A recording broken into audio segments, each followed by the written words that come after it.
Okay, welcome to the session. Let's see.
sofort eingeschaltet.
mir das heute Reis.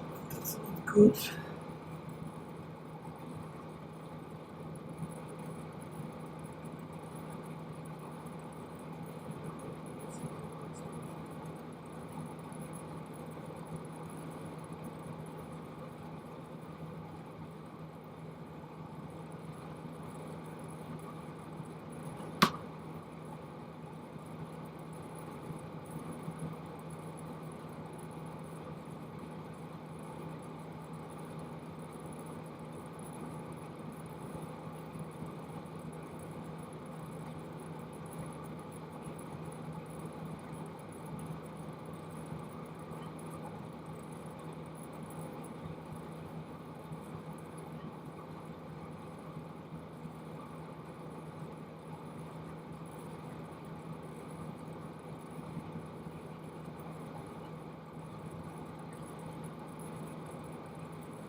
Hey, Koltun. What's up? I try to buy this bottle for now, at least for 30 bucks from exactly. And then, oh, sorry. And then later on, I want to drop this.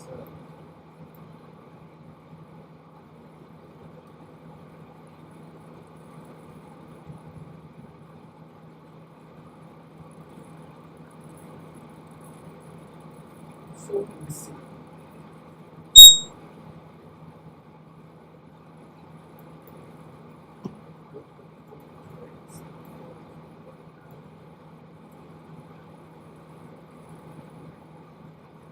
I'm looking for the bag.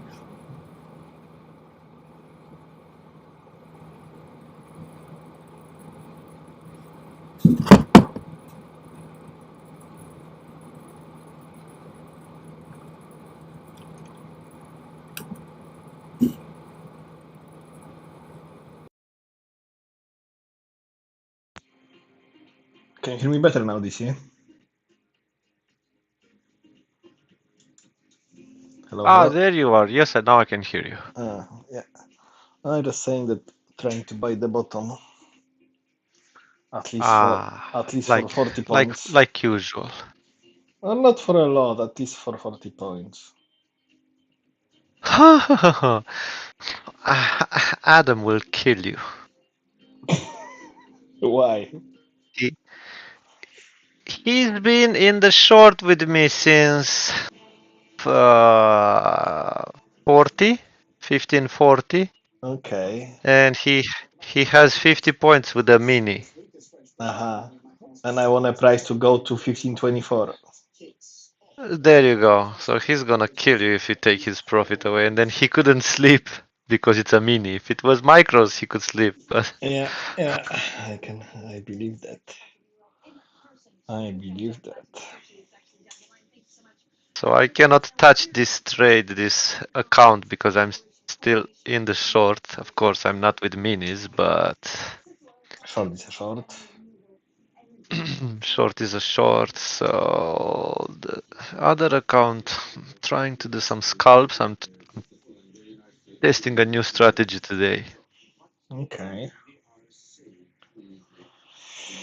They try to buy it off a bit here. I don't saying that we'll have a lot, but I messed up at the open here. It was perfect short secondary entry, Yeah. and it was like nice 26 points, something like that. Mm-hmm.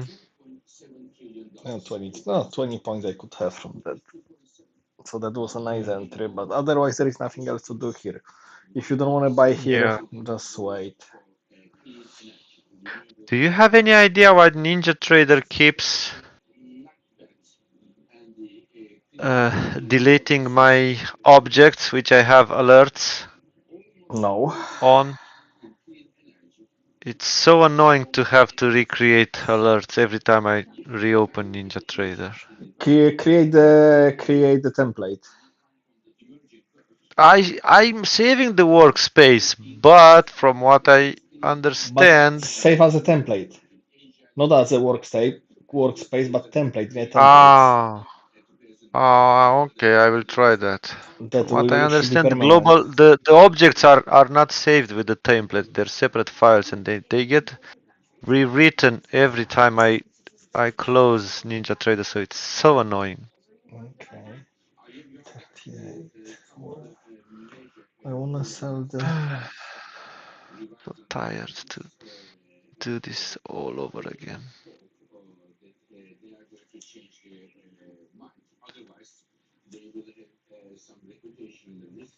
I wanna sell bloody hell oil as well because it should go back to my retracement for buying, but everything is red for oil. I got these nice pullbacks, and then I don't know why the motherfuckers they buying it. Everything is red for NQ, but you're still going long, so why do you care? Because of my levels as well. We hit the TP from the smaller swing. Sydney top, Sydney bottom, TP done. Did you saw that? No, I'm not watching oil. I'm just. No, not oil. Nasdaq NQ. INQ? Sydney top, Sydney bottom, and TP Yes. done. It's here. The dotted Let lines. me check. Top, yeah, TP is done, yes. And 50%, I've got that 22, and there is a POC as well. And at 32, there is golden zone. So I just hoping for this small retracement.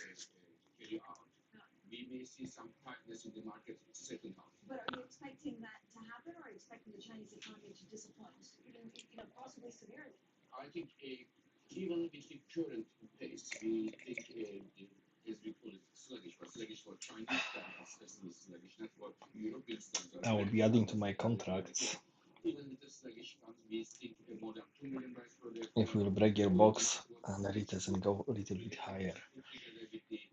Smaller, I don't need a lot of points, but I will put more contracts.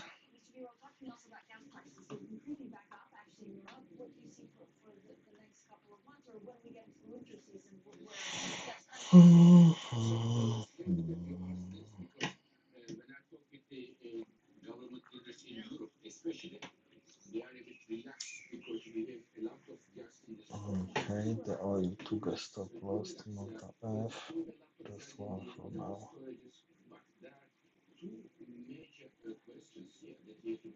No, we are above you. I'm not touching you. Got one more contract. If you take it and take it.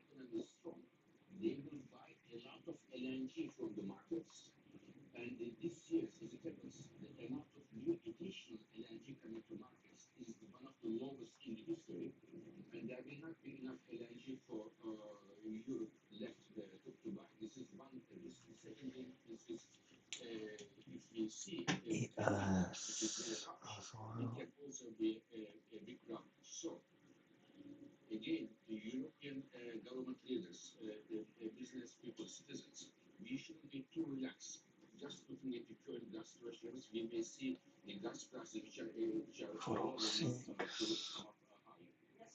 That will be nice. Yeah, I don't have a huge hopes for like amazing running day. Plus, yeah, market won't be too busy till 12 my time. Waiting for the Bank of England giving the rates.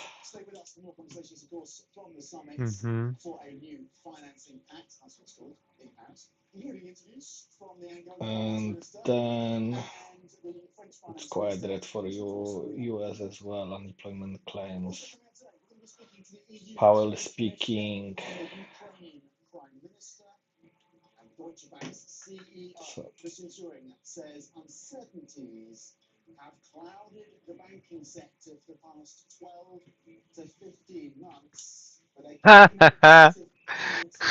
Check what Adam said on the trade chat. That's so funny. he just sent something here. Chat open.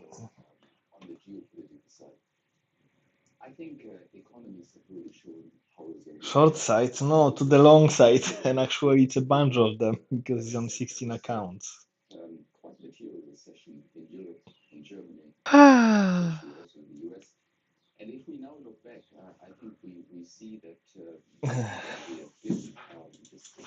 I will make him happy.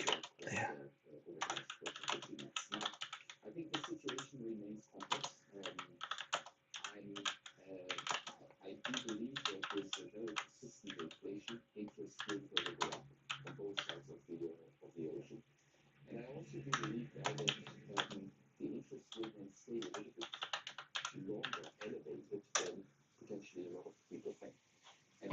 Definitely he will be happy when he will see the message.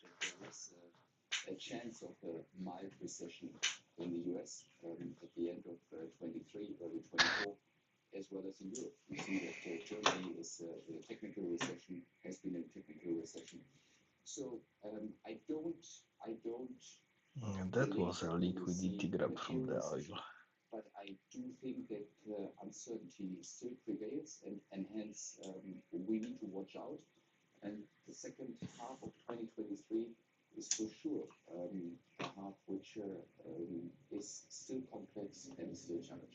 So does that mean that the Q2 guidance that your CFO gave a few days back was just a blip? He was talking about fixed income being down 15 to 20%. You talk about the fact that the second half is going to see significant uncertainty. That's a good environment for fixed income. So therefore, was the Q2 guidance just a blip, and do you still believe that the full year numbers are going to be better than the numbers that James gave? Well, let's start with the overall bank, and there we see a good momentum. That is the strategy of Deutsche Bank that says we need a more balanced bank. That was exactly what we wanted to achieve in 2019 when we called out the transformation of Deutsche Bank. And we see the results. We have a very strong corporate bank, a very nice developing private bank. Everything should work now. Oil should go down and then this should go up. We see the momentum. We see a Q2, to be honest, Q2 2023 from a revenue point of view, which is higher than Q2 2020. So overall, I would say this is very well. The strategy is paying off. With regard to the investment bank, we always said 24 we had a record year. Actually, We had people. an extraordinarily strong year in the FIG business in 2022. I still think that actually in Q1 and Q2 we have done well, but the overall market is a bit weaker than in the record year of 2022. But I do believe with some uncertainties, for instance, the debt ceiling We issue need to going pass away 10 in the US, for 24 and to with work. the still complex situation which is in front of us, I do believe that This trading stop. It's a new one, so okay. That will be as well invalidation if we cannot make anything about it. The investment bank overall. We have a very strong FIG business, we have a very strong DCM business. What we really wanted to achieve is that also the O&A business is further strengthened, and hence we put a lot of investments into that. So just to wrap this part of the conversation up, it's going to be an operating environment for the FIG business that is likely to be less good than last year. After open the price dust. Uncertainty in the second half of the year, which could provide opportunity. So Okay, he is getting green. likely to be slightly better than the 15 to 20% that James guided to. That's what I would say for the coming months and weeks. Again, Q2 was also a particular quarter, given the situation also we had in the US. We can already see also now in June, on the most recent days, that there is a... Now I can see why I shouldn't short the oil yet. But okay, I mean this shorts will leave it. And again, Q2 was a particular quarter. I would say that I can add contracts in Q3 and Q4 later to it. A slight recovery. That was the Deutsche Bank CEO, Christmas Uren, speaking exclusively to Guy Johnson just moments ago. Mark, it is, of course, a major day for the central banks. We're still digesting those comments, or maybe they've already been digested by New structure low and new structure low. Well, the BOE is going to be absolutely fascinating. Luckily we didn't print a lower high yet. And the action around the pound as well. Yeah, very much so. And I think, clearly yield hikes should support the currency. But I think there's a real problem for the UK that's only coming back to the focus, and that's structural current account deficit. Current accounts didn't matter in a world of super low yields. You funded your deficit easily. Now we're going back into a global high yield environment. Those structural current account deficits are going to become an issue, and that's going to become a long-term drag on the currency over the months and years ahead. And that very much ties to the politics of the UK as we head up for that election, likely before January, February 2025. Mark, of course, thank you for spending the past hour with us. Futures in Europe pointing down by 7 tenths. Stay with us. This is Bloomberg.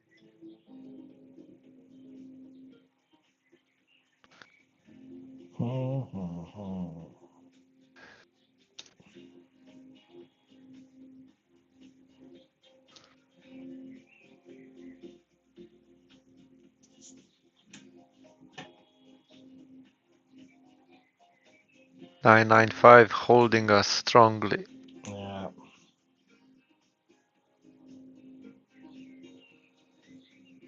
Three minutes. To be or not to be.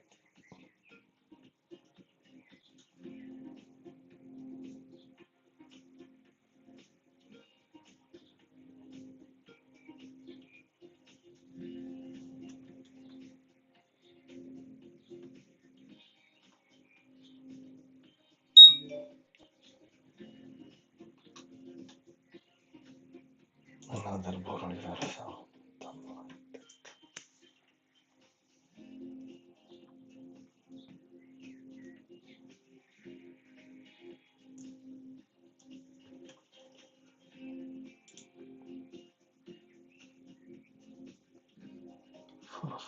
Four.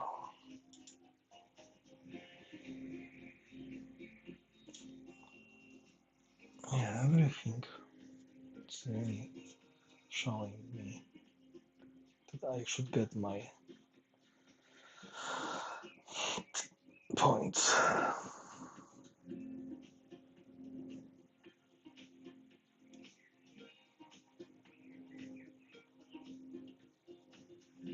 And then happy I can join you guys.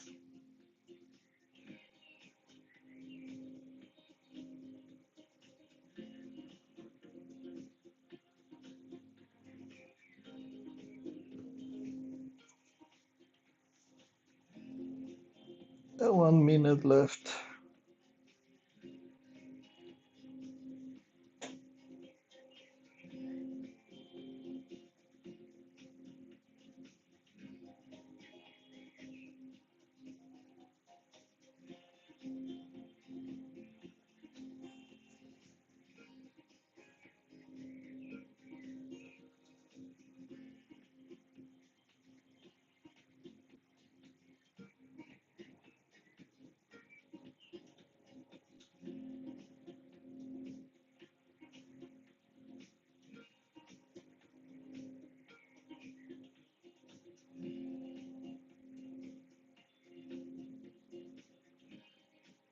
Three, two, one, go.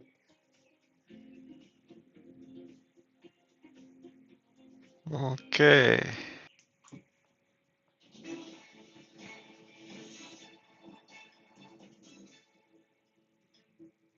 Welcome to the European Market Open. A minute to go until the start of cash equity trading. I'm Tom McKenzie in London. Here are your top stories. Fed Chair Jerome Powell signals rates are heading higher. Not this way. At a more moderate pace, telling policymakers Wait. 200 can hold. with a jumbo hike after UK inflation comes in hotter than expected for a fourth month. Plus, Bitcoin jumps above 30,000 for the first time since April. That's as BlackRock's surprise filing for a crypto ETF boosts optimism. Let's check in on the futures then, setting ourselves up in here for a fourth straight day of losses. Aimers in the 5-7 and the FTSE 100 as well. Those futures pointing lower by 0.8% across the benchmark. A similar picture, losses of 36 points. Over in Germany, German futures down by 135 points.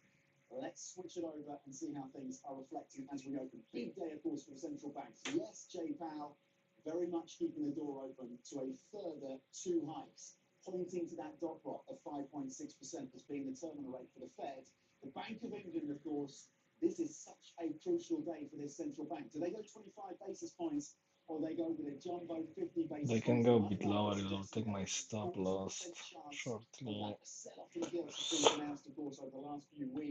He has got the target a little bit lower. That could change depending, of course, on what we hear from what is expected to be a very divided, a very split BOE. The Spanish IBEX down 1%, the FTSE 100 off by 64 points, back below 7,500, down 0.8%. The CAC line over in France as Macron gathers global leaders for his summit, down 0.9%. It's lower.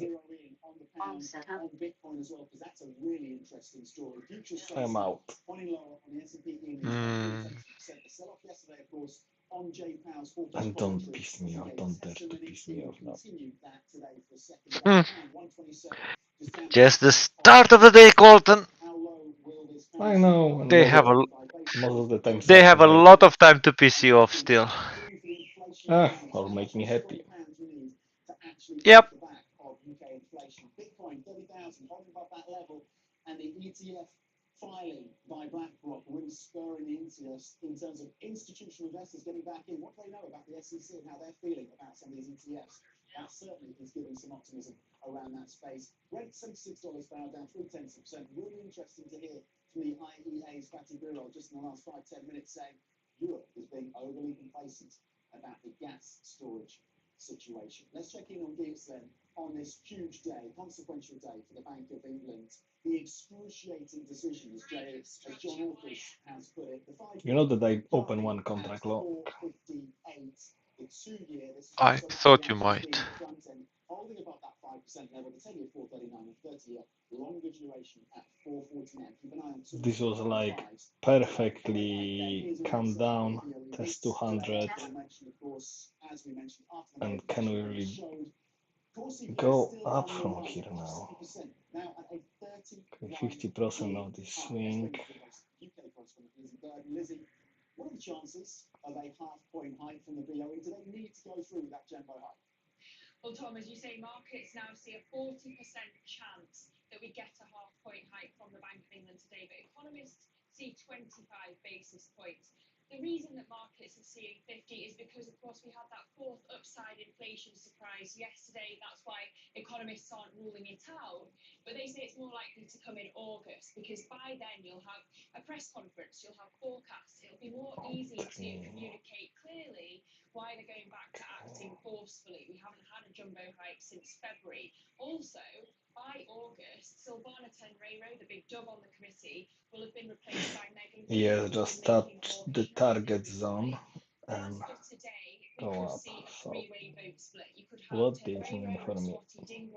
So far, nothing. 1 minute rejectors. The previous 12 hikes are still filtering through to the economy. You could see hawks like Catherine Mann and possibly also Jonathan Haskell voting for the half-point hike and the rest going for 25.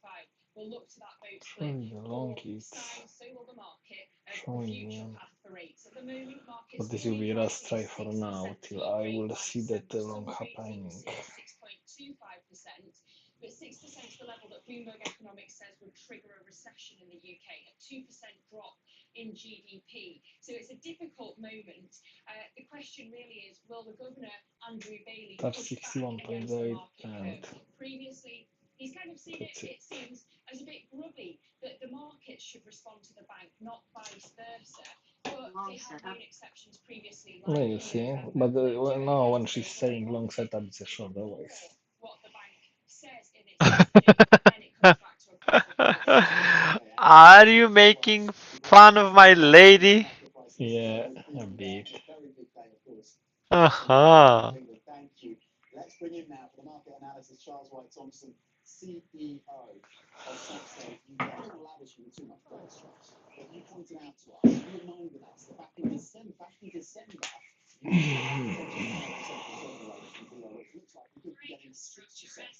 Now, how have you changed? How's your view changed? You were prescient in December. You got some pushback. S&P make a new low. Okay, I'll be back in a sec. 5% rate on the 15th of December here on your program, and my view remains unchanged in that inflation is public enemy number one. Inflation is a wily and a strong and a difficult enemy to deal with, and we need to deal with it. And my concern is that we are behind the curve. And does that mean they go 50 today? Should they? There's the should and the could.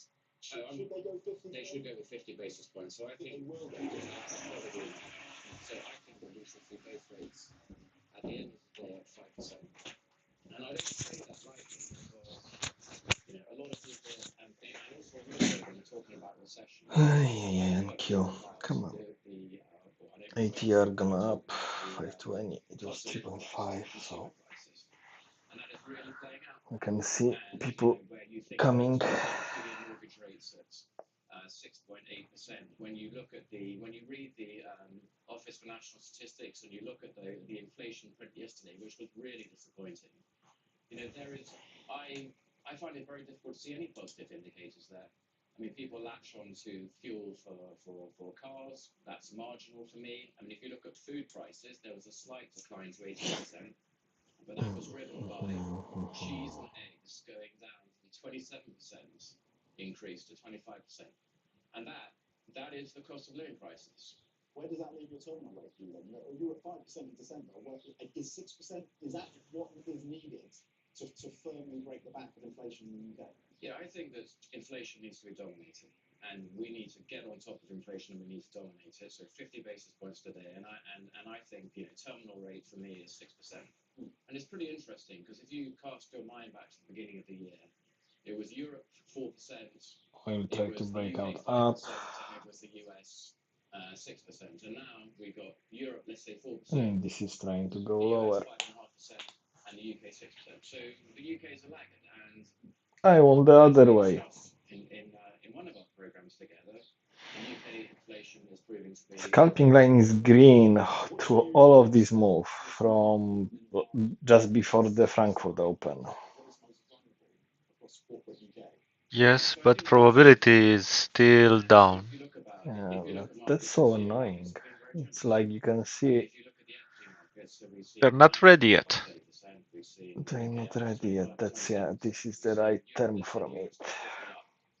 Yes, meaning is you have to wait.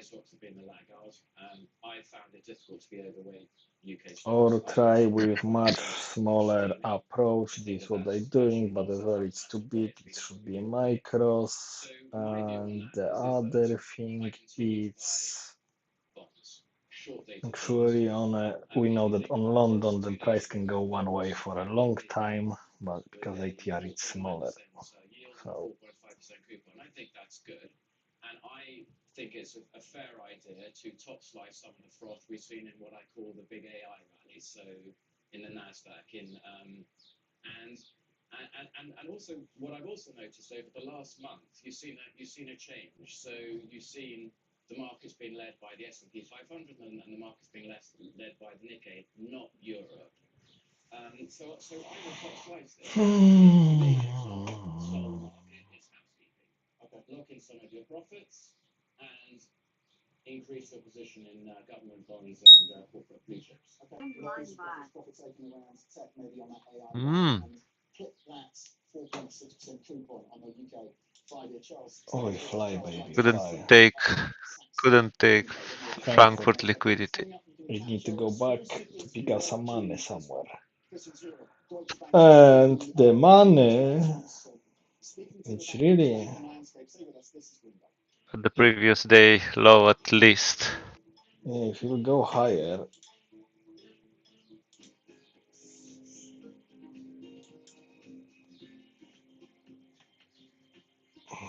But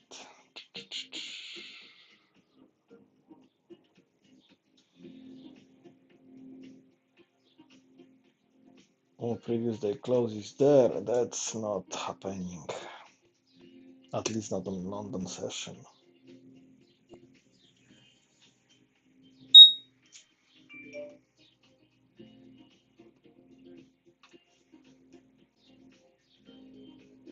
Okay, this is what I wanna see. Berry reference line on YM. Well, this again 1 minute tested and rejection. Scalping light cannot go above.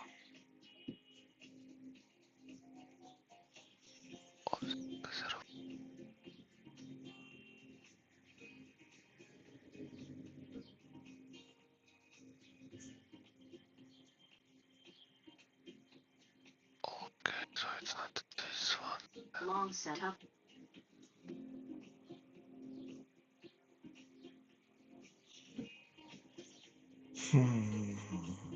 I will wish at least your lady for once will have a right.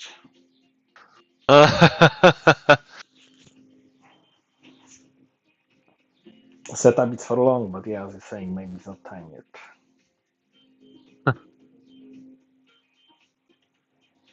Stop making fun of my lady.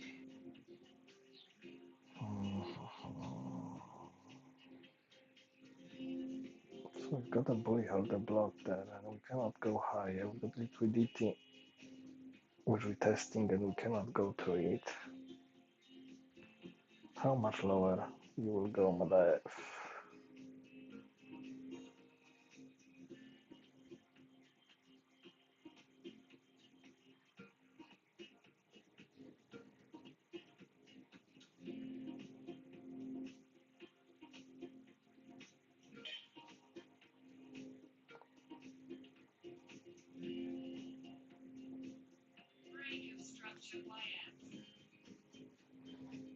Okay, YN is lower and was a bullish reversal line which should go higher, it didn't go below it. Welcome back to the open 12 minutes into the European trading day. And the Russell We want to go lower first. Yeah, down more than 1% here in the UK. The FTSE 100 off at least my oil start respecting the level and cannot cross it, but we'll see. It's a fight as well there. Before the break and into the break about the pressure now across the global economy in an environment of continuing higher rates and the inflation pressures. What rates, how much pressure is building in the system? I think there's huge pressure. So if you think about this, Come on, yes, you've done your target, you can go higher. raise by 1,340 points. If I'm right, at the end of the day, it'll be 1,390 to show I can do the maths on that. And I think that this pressure is everywhere. It's pressure that you can see, and it's pressure that you can't see. So, for example, if you look at junk bond failings this year, at roughly $19 billion, that's more than the last 2 years put together. If you listen to the CEO of Wells Fargo, and he talks about his property book, That don't sound too good for and me. then the same in this country. We've got the consumer crisis, which we've spoken about. We've got the property market, which is under significant pressure. Yeah. And so I think that the pressure is significant, and that's what feeds into the way I think about life. Manage your risk, multi-asset portfolio, top slice your AI, the frothy stocks, and also within your portfolio, I think it's really important. I think a lot of people will be surprised just how big Apple, for example, is, or Microsoft is, because Microsoft will also be in the green part of your portfolio as well. So this is housekeeping. Manage your portfolio, be prepared. I guess the temptation is to look back at the last kind of 6 to 8 months, year to date, and look at the upside that's come through the NASDAQ. We were speaking to you and others at the start of this year, preaching caution, and there's a lot of rational, logical reasons for that. But some may have lost out I'm on out. that 35% upside that we've seen come through. It surprised many in terms of This the NASDAQ. motherfucker And with also me come off. through from the S&P as well, 20%, 8% or so in European stocks. That is the cautionary tale. But for some reason, for various factors, these equity markets can power through. Yeah, I think it's very difficult to match, 30% performance. So You think we're done with the kind of performance we see year to date? With the tech-heavy NASDAQ, for example, with US stocks? I think the markets have been very generous to us. Yeah. I think the markets have been very kind. I think there is an argument where you top slice that. You do your housekeeping, you manage your risk. Yeah. And I think that I wouldn't beat yourself up too much. I think to match a NASDAQ at up 30%, unless you just put everything into a NASDAQ ETF, and that's also not the way I like to play things. I like these active managers because I think we are in a new paradigm, and I think you need to have I call them, the people that like Oh, Adam is so funny on the trade talk. Okay. 1 second, I will check it. Can you really go to this box? Prove me that you got some strength. Now, Deutsche Bank CEO Christian Sewing says the lender is looking to grow and achieve a return on equity that is larger than 10% by 2025. That's after transforming the business First be done. 3 years. Sewing spoke exclusively to Break even. a short while ago. Guy joins us now. Guy, what really kind of stood out to you from this? Okay, the first impression was Christian Zeving, super confident. And now I trailing automatically my stop. Out of a deep hole, and it is in a very different place than it was a few years ago. So he feels completely different. He feels really quite positive. The numbers look good right now. He's got this back to profitability. And you can really see that in the fact that they've just made an acquisition. It is still the talk of the town here in London. The newest acquisition caught all of us by surprise, Tom. And it really came from a place that nobody expected. And I think that is the thing that caught everybody by surprise. So the question I asked Christian was quite a simple one. Was the price just too good? Was the offer just too good that he couldn't refuse it? I'm a big believer, and the whole management team of Deutsche Bank is a big believer that we need Okay, I balanced can business. Not only close for the to overall bank. trade. That was the reason why we did the transformation 4 years ago. Stable, well-balanced setup with 4 businesses. In each of those businesses, I again want to be balanced. And we have a very strong FIC and DCM business. Where we wanted to further invest is in the O&A business. And, we looked at Numis for a long, long time. And yes, we kept the secret quite well. And we think it's an optimal. We've got the trend line here. Can we break it? The UK is from the fee market Big buy it's orders. the most lucrative European market. We are adding 170 top corporate clients, and it fits beautifully to our global house bank concept. Everybody is only thinking about the investment banking offering. And yes, that's obviously 10. something we are very much interested in, and it fits to our I existing wanna see what's positioning happening in around UK. that area. But we have a really We've got the view up functioning there. corporate bank. So we have Our stop loss moved to 20, which I actually like it. corporate banking I love it. products, and at the same time, with the private bank, Ooh, I wow. love it. Okay. Moving the TP a bit higher. it's fitting very well to Numis, and I therefore don't secure that. we looked at it very carefully. I'm very glad about the job My, we have done. what's And the now we name of concluded it? and now we need to make the final stripes. Are you keeping more secrets from me? My TP was moved. Stop loss. It's moving with ATR, and I don't know how to make it lower because it's not the right area for it. I think we are very careful and cautious planning team. Fuck it. Okay, leave it. The worst case scenario. After restructuring and positioning this bank, It we needs are up to for be growth. what needs And to we be. always said we want to grow in more capital-like products, which is, for instance, the O&A business, the M&A business, the advisory business. ATR will be my friend. We have done senior hires, again, in corporate finance, but also in the wealth management business. So we think that we can further balance out the business at some point in time over. But only NQ makes such a nice move. We want to also, we need to plan for a situation that NII is at some point in time again coming down. We need then additional income streams, and this bank And it go to the 10, which I was want to. and hence, I wouldn't tell you about secrets because you just said we are good at it, at keeping it. But there is a clear growth strategy in parts. No, not a short setup. What you talking? Yes, we are focusing on that. She will change her mind, don't worry. Okay, that's good. Do you see the growth there being organic? Do you see it being via acquisition of talent rather than acquisition of businesses? It's both, but I do believe that we have now such a nice positioning and such a nice structure that we really do believe that if you have the chance to acquire and get good. Probably Adam is not happy. Okay, 1 second. Going to messages. Now I can rest because I am break even again.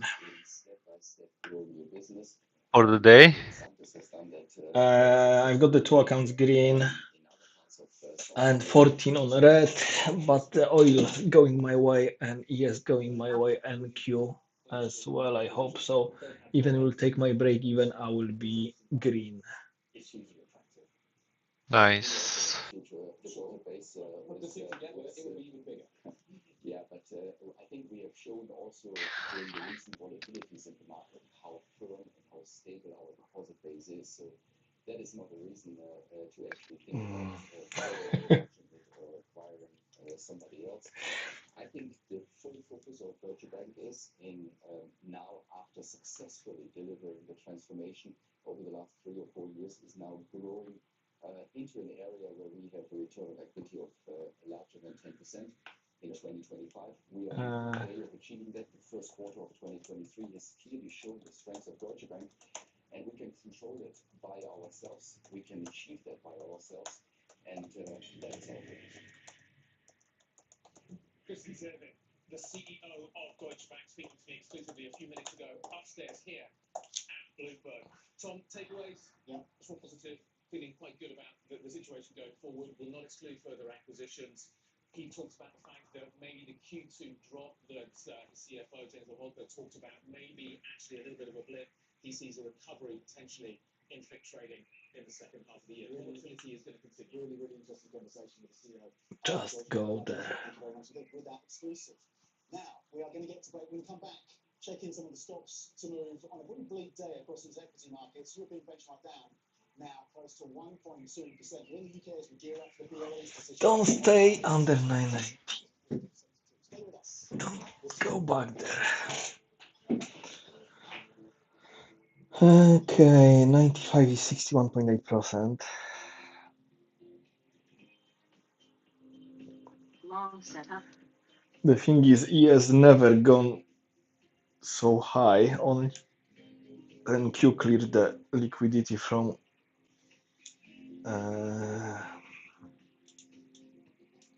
from where?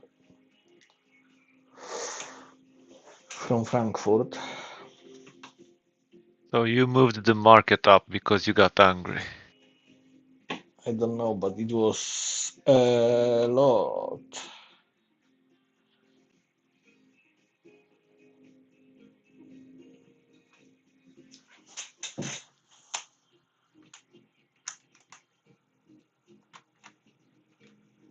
It's nothing. It's 48 contracts.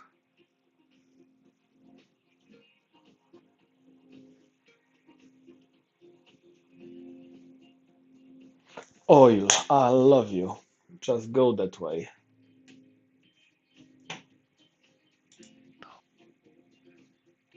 So that's really good news for me because we should go higher as oil going lower.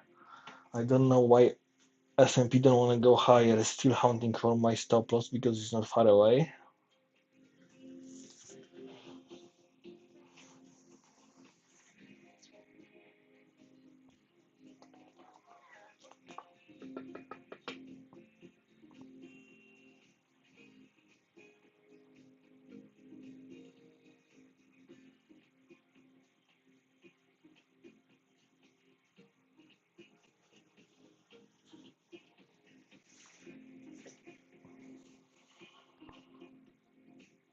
YMRTY, it's still set up short, and yeah, the ASH is showing short on them.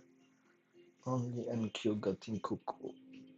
So it's a nice entry for short now. It is.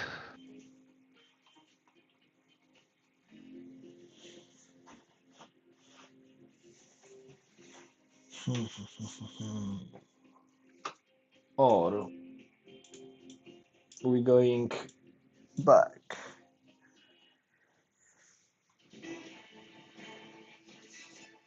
Oil is really pissing me off now. There is nothing to support you there. Everything telling you as well to go short. I got nice trading stop there, so definitely I will re-enter short on oil. I don't know. For me, the long is. I don't care about the long until we can go above the view up and stay above the view up. Then the target will be previous day close at least.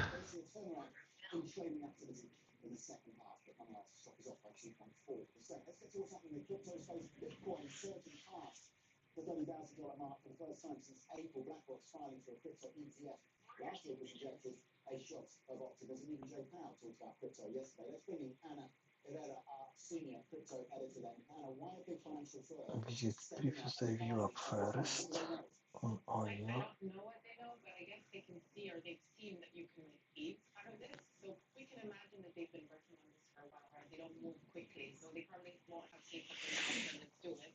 But what happened is probably they saw during the previous rally that you could make a lot of money and they've been thinking about it and maybe they decided now is the right time. And Okay, YM we've seen the started a SEC little step bit in of and perhaps there is a role fight for regulated players now that the back, SEC has said, hey, you need to be regulated to do all these things. And these are big regulated but firms, so not they know the game. touching NQ except the trade which I in and ES as well. Just add one more contract for oil to sell. obviously one of the largest, if not the largest. So then getting involved is huge. What else are you looking forward to? Is there any expectation this can be sustained?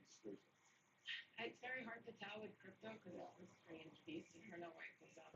People come up with reasons, but if we could see another spike if some other big firm steps in. And as we said, they've been working at these things for a while, and maybe they see BlackRock come in, they get confidence.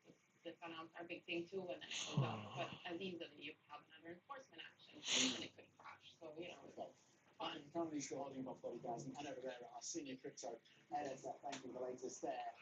We're going to bring some live pictures from Paris, where French President Emmanuel Macron is hosting a summit. So we touched 50% of the retracement from move up, rejected, but I can see, as you're saying, we're going lower. But if we won't cross 75, I will be happy.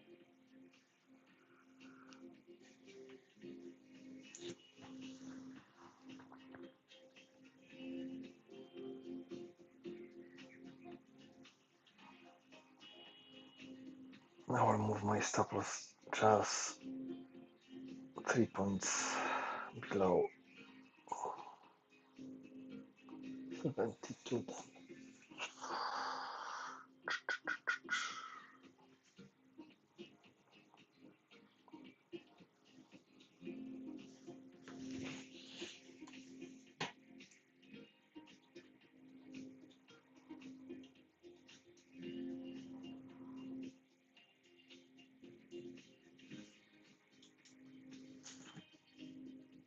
Order submitted.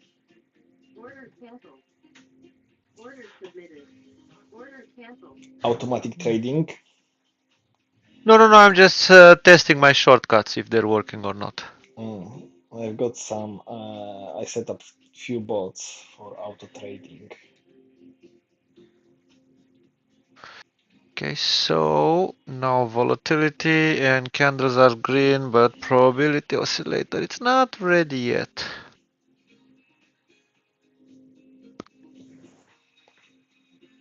Direction scope is gray.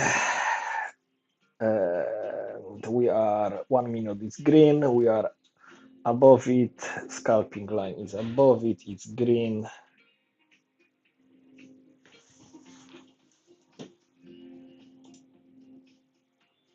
I don't know why. Yes, got this there. Come on, yes. Antonina, here is your reminder from Alexa, stop. Medication. Alexis, cannot see, we're busy. Yes, yes, please. And Q as well. Well, on yes, I am a bit heavier.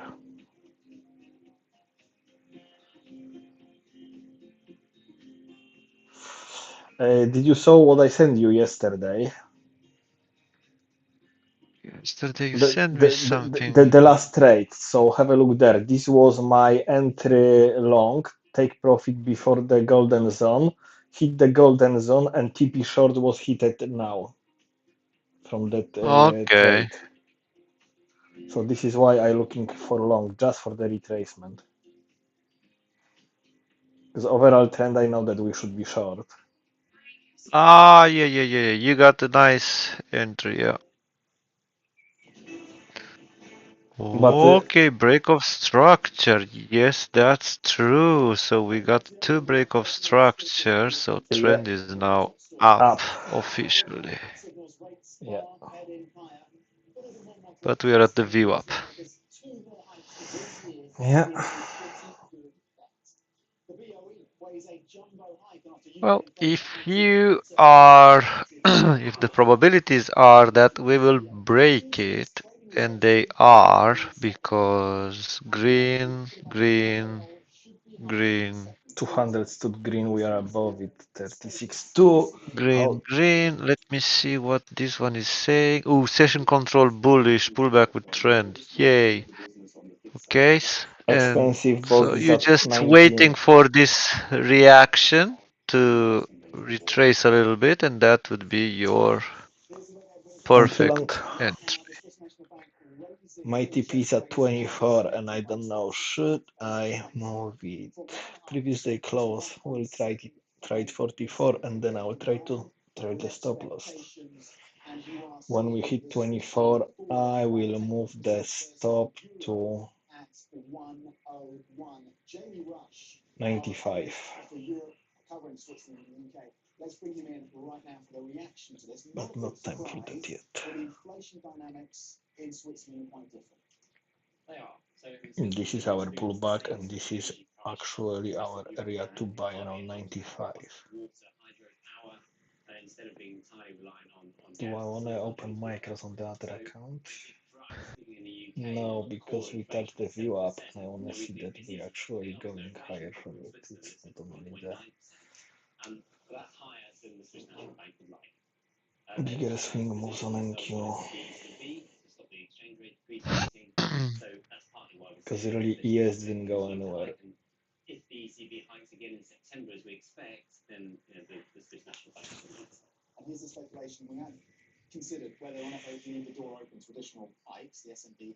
This is the line. The S&P saying they cannot rule out additional rate rises. They remain willing to be active in the foreign exchange market. RSI is bullish now. It's staying above Yep. the green line. And nice, you can see on RSI very nicely, like it incline. The same level in 2024 and then edging down to 2.1% by 2025. So again, the S&P saying they remain willing to be active in the Cup of food? and not You giving to him? Did you give? after that increase of 25 bips to 1. I gave him. For the S&P. Let's get to the BOE. Oh, oil, come on, just break that and go lower. 50 basis points. Do you think they go jumbo today to kind of clear? This is what I'm waiting for. Steadier rate trajectory The market, my short. market pricing of interest rates over the next year, it's already going to be delivering a huge squeeze without the bank having to add 50 basis points into the mix. I mean, if you look at what's happening to mortgage rates, I mean, you think, loans are priced based on the expectation of interest rates over the next couple of years. What was 90 days on it? It's going to essentially tip the UK into recession if it sticks. So I don't think the bank needs to panic. I don't think they need to do 50 basis points. 25 would be fine. They just keep it data dependent. They're not going to push that back look on really market pricing, good. I don't think, at this moment. And 90 should happen, so first TP it should be done, and the second one we'll see. Jamie Rush, of course, our chief Europe economist for Bloomberg Economics. Jamie, thank you, of course, touching on, of course, giving his take, his analysis on the S&P's decision, and of course the preview with the BOE yields. Yields actually coming off 2 basis points, but still holding about 5% on the 2-year. When it comes to the pound, 1.27, just down a tenth of 8%. Let's cross over to Paris now, though, where world leaders are meeting. Of course, French President Emmanuel Macron is trying to build support for overhauling the global. I'm just really upset about the ES, it's not going anywhere. Global financing pact, as it's called, will be a chance to address key issues such as climate change and reforming the Bretton Woods. Should I remove one contract? Is in Paris, Francine Macron Hmm? speaking. I just saying to myself, because ES don't want to go anywhere. If I remove one contract, I will release some liquidity. It's like 16, there will be 16 minis.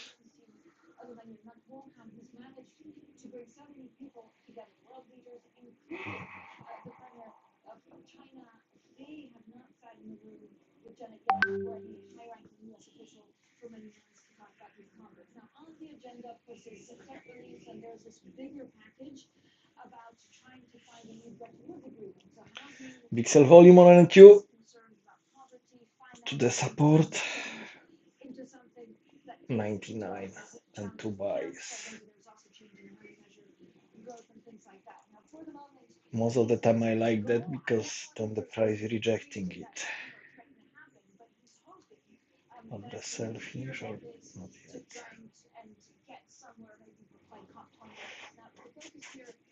Candle is not done yet.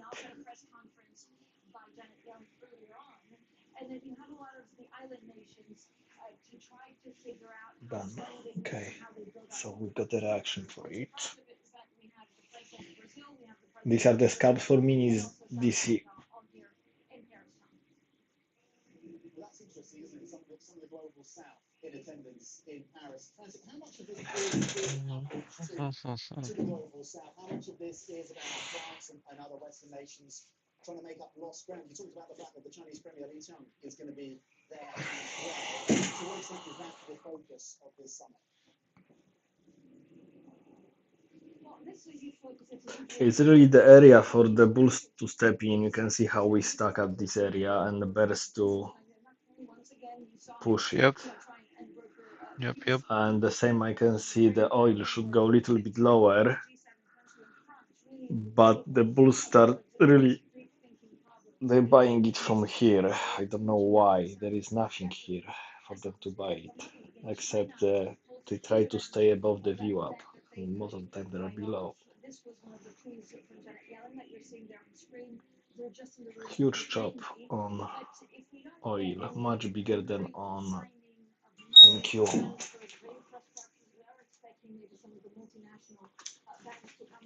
Okay, the reversal line. So can we go higher? YM make some effort.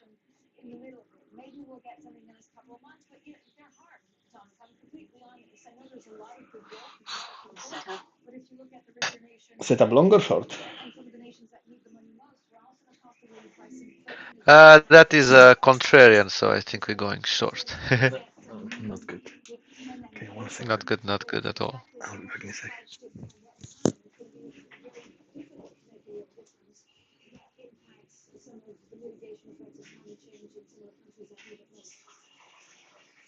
Yeah, the challenges of translating some of that rhetoric, some of those messages into concrete action on the ground. Fancy that got Ian Harris before us. You can see MBS there, front stage, as he looks on the President Bank of the International Banking Council. We have lots more for us before it comes down to including an interview with the French finance minister, Bruno Le Maire, who is exclusively from the summit for a new financial coming up. As the Ukraine Recovery Conference continues, another important summit, focus remains on the strategic partnership between the US and the EU. Will you speak with the US ambassador to the European Union? That is an exclusive. You think so Adam gonna sleep or not? I didn't saw his icon.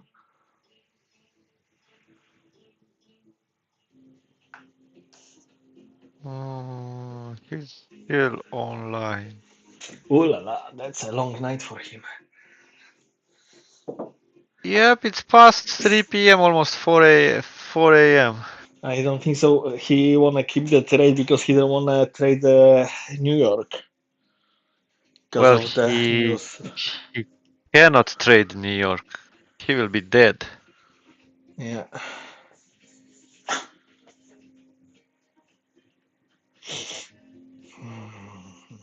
Okay, and now go up. Come on. Ah, so you long as well. I'm testing a few stuff. Good to hear it, DC. You joined me yesterday. When you joined me, it was going very well our way.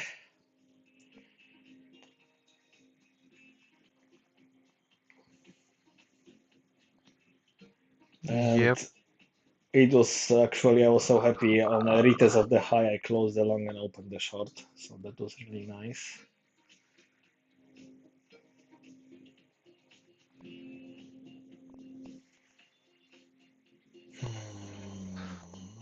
Oh yeah, and Q, you're not doing well.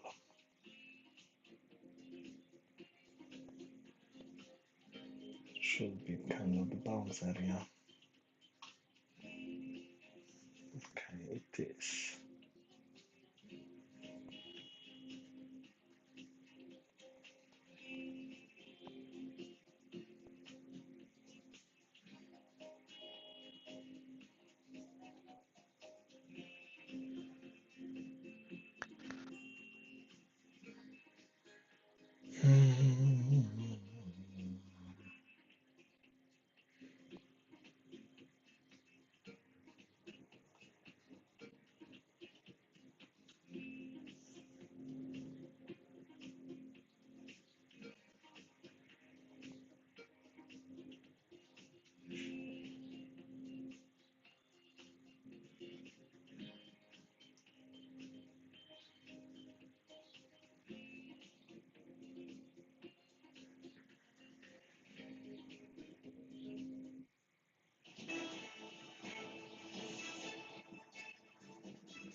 to the open 41 minutes into the European trading day. Losses continue. A fourth straight day of selling across European equities, across the benchmark down 1.2%. Okay, ES, can you break this? When we break that one, 4400, that will be amazing. From the US, UK, and EU pledging long-term support for that war-torn country to focus on the strategic partnership between the US and the EU. Let's go to Brussels. At the same time, oil tried to go up. Why? We're standing by with a very important guest, Maria. Yes, he is, because he is a U.S. ambassador to the European Union. Mark Ettenstein, thank you so much for being with us. And look, in this show, this is full disclaimer. We spent so much time debating about the relationships between the United States and the European Union. Well, you're the ambassador. How do you see it? Well, I have the privilege of serving as U.S. ambassador. Very choppy on Q bloody A hell. high point in the last half century on the relationship between the EU and the United States. And I think there are probably three reasons for that. One, President Okay, Biden RTY got the reversal on Doshi, on Ashi candles, sorry. Number two, it does make a difference that we have a common enemy. We have Russia threatening the very existence of transatlantic relationship, both in NATO and the EU. And third, I think it's the statecraft that's been demonstrated by the leaders on both sides of the Atlantic, not only by President Biden, but also by Presidents von der Leyen and Michelle, who have worked very closely with President Biden. President Metzola deserves credit as well. And then at the next level, Joseph Borrell and Tony Blinken and myself have a very good relationship. And at the staff levels of all of these offices, we're in constant touch with each other. And I think that we're like all on the same team. And Mr. Ambassador, that was not always the case. I remember at a point when President Trump was, of course, President of the United States, the relationship, let's be very clear, broke down at one point. There was very little communication. You see now it's working, but there's an election next year, so what's going to happen? It can go both ways. Latest of 1 minute again. Oh, he won the election? Yes, you heard it here first. For our close and previous day low, they are keeping us. They really struggle here a lot. Institutional relationships and making commitments that will hold us against their next issue. And I think we're also in the process of building a new security structure, much like what happened in the Truman administration about 80 years ago. Okay, and Q flip bullish on a second time frame. And I think on both sides of the Atlantic, there is an understanding and a commitment to a new revitalized relationship. And you talk about economic security, and that takes me, of course, and you know this, to China. You talk about de-risk. The European Commission. ATR is big and we're nowhere. 6.38. Europeans have moved closer to your assessment, or actually is it a convergence of views? The best things to read about this would be probably Jake Sullivan's speech at Brookings, where he goes through, sort of a new economic strategy. I think the paper that the Commission just released on economic security, this 14-page paper, which is a starting point in the debate in the Commission and the European Union, describes de-risking very eloquently. Which is To recognize that secure supply chains and export controls and protecting national security is as important as trade. And you have to build structures on both sides of the Atlantic that are capable of protecting both. And I think we've spent hours discussing this between both sides, but in the end, it's a sovereign decision by the United States and by the European Union as to how to handle it. I think that paper is a very good beginning. This was done by They try to push RSI to bearish position. But I was pleased with what I saw. And that is your message. You say you're pleased by what you saw, but I also want to bring up the elephant in the room. Some do say at times in Europe, and you know this very well being in Brussels, that yes, it is clear that China is not a Western democratic country. That is clear for everyone in Europe to see. But at the same time, some would argue that the United States can be confrontational too, and they don't want to be dragged into this. Is there a misconception in terms of what you're trying to do here, Is there a message for Europeans that you want to send? Europeans and Americans want to build an economy that serves the broader purposes of climate change and the other existential threats, whether they come from Russia or China or whatever, that also serves workers on both sides of the Atlantic, including a new industrial policy. And I think that's what you see happening. And the industrial policy, we, of course, have 133 the Inflation sell, Reduction 2 Act. bucks. The head of the commission said she wants to create what is promoting and protecting made in Europe. You want to protect made in America. She wants to do made in Europe. How is that compatible? Well, because we both face the same threat. You don't believe there could be trade tensions again? There are trade tensions, but that's natural between two democratic systems, and we have to bring them to the same page. And that's primarily what I do for a living. Is I try to build consensus on both sides of the Atlantic on these very issues. And as somebody asked me what my job was, and I said it's keep bad This is things from my happening. reaction, And and I one of am the bad in things a is if we have a misunderstanding. long. There's no reason Come for on, can you misunderstanding. take my first The goals are TP? the same. And can I ask, when it comes to von der Leyen in particular, some say she's the most U.S. compatible EU official. I'm not sure what U.S. compatible means, but in your view, is she the most compatible person for you? Is this a person that you pick up the phone and you say, let's talk to her? I don't look at it that way. She is the sovereign head of a sovereign entity, and my job is to relate to her and be sure that she and President Biden have a good relationship, just as he has with President Michelle. And I sat on March 10th in a 4-hour meeting with the two of them, and I was stunned at how well they got along. They communicate very well to each other. They have different interests because they represent different systems, but they are able to reach common ground pretty easily. Same is true with President Michelle, and the same is true between High Representative Borrell and the Secretary of State. And I've been in all those meetings, and it's amazing how much their common goals are the same. And that's reflected very much again in the tone. It is palpable. Things have really changed for the better with this administration. You can not see that, but that's true. Past few 5-minute candles are all dojis. Yeah, I can see So then that. that takes me to my final question. If you believe President Biden will win the election, he'll be reelected, will you be happy if 3-4 minutes. Everything is like there is no body to the candles. so you want to see that? Okay, so which direction are we building orders for? Seeing how strong is the bottom of the Frankfurt, I believe so it will be a Well, bullish. Mr. Ambassador, thank you so much. By the way, is your life anything like the show on Netflix? Not in the UK, but in Brussels. How does that work? Is there a European spin on it? I'm glad it's not, by the way. Taking small scalps. I don't have anybody selecting my suits in the morning. You've done it for yourself. Yeah, I do that. Well, good That job. should be obvious. Well, Ambassador, thank you so much. Short setup. Hopefully, we get to hear more from you here on Lumber TV in this very important hour of European programming. You invite me back and I'll come. Well, thank you very much. Appreciate it. And Thomas, that was Mark Getting who is the U.S. ambassador. Short setup, okay. I hope so. The short setup is for oil. He's watched the show. He's watched the show. Thank you, you wanna fly? He's watched the show. Yes, join it too.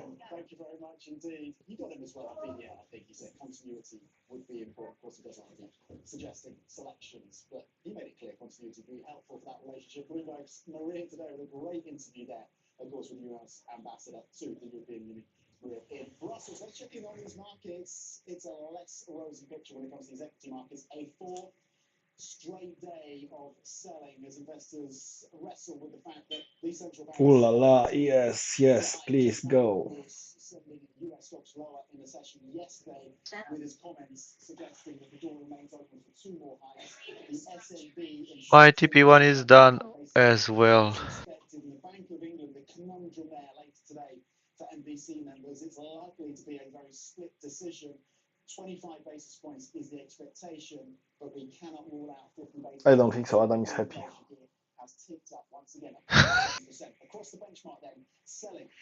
He even don't want to join us. 14. Okay, we got the. I want to pass 24. Sorry, not 24, 26. Okay, so that is what we were building orders for to uh, To break that break resistance. the VWAP. Yeah, and there was a liquidity actually nicely. Have a look my 3-minute chart how there was building liquidity here.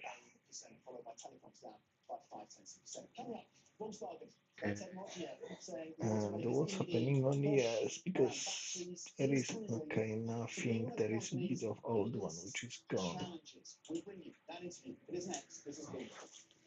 Oh la la.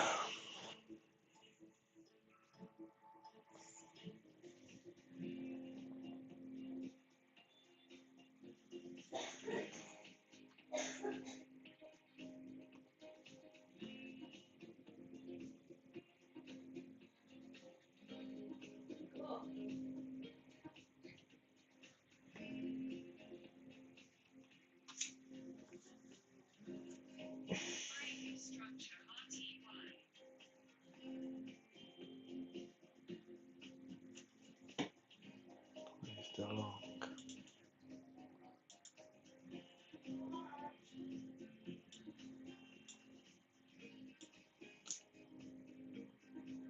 This was my TP 26.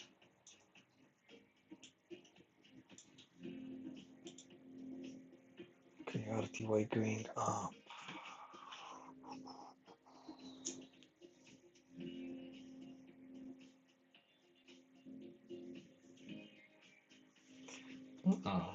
Okay, I know what I will do. I will put a nicely volume profile on this.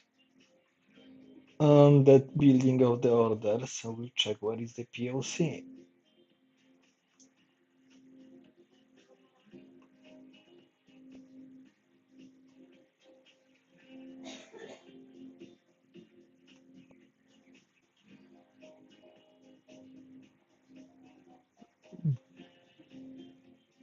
Perfect.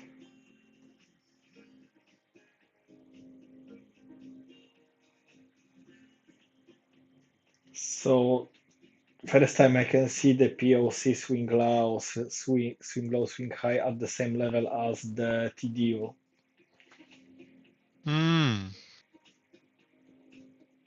And the POC of that swing is at 78.6, and actually we have the 133 bearish orders and only 2 bullish.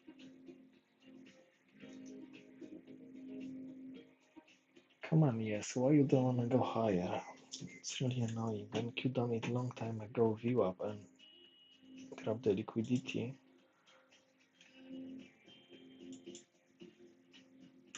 And you cannot grab the liquidity from London.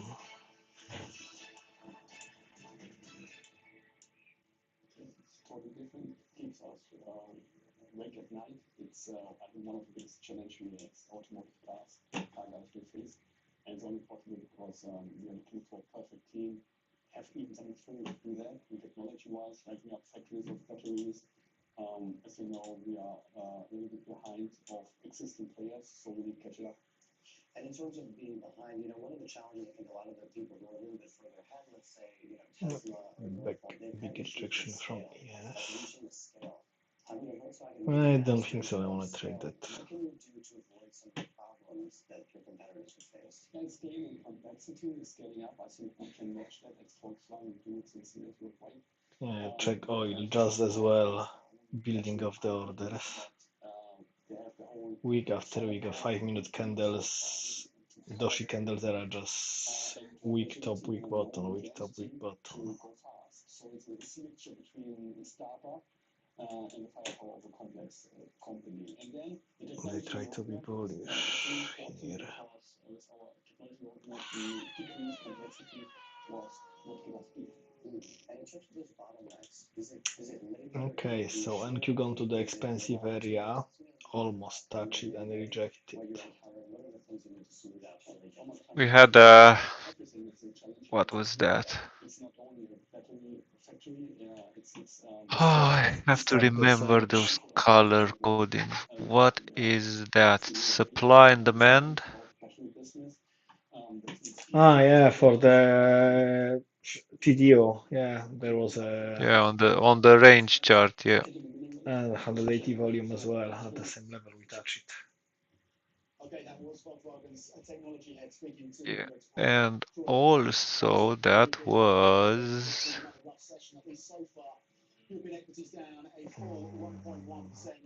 US futures falling lower by 0.3% on the S&P E-minis. The Bank of England is the central bank to watch not next. yet. With regards to Jay Powell and the Swiss National Bank's decision to raise rates by 25 basis points. There was They did some now raise volume forecasts there. on inflation. What a conundrum. 25 or 50. 1 minute, it look good. Because on the 1 minute, the next area for us is 27. So this is, I also want to take TP at 26.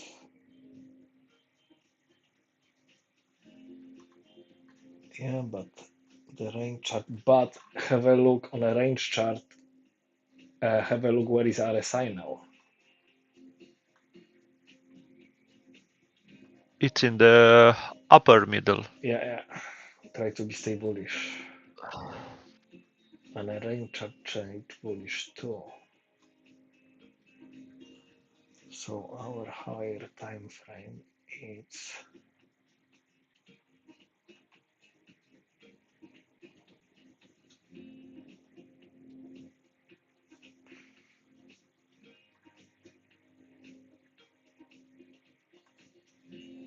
I just don't like the S&P.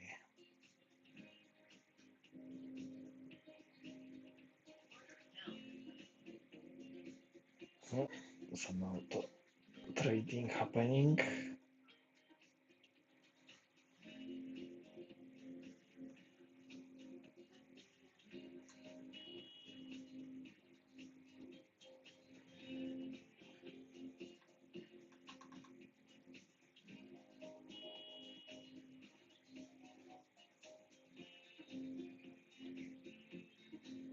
That's strange.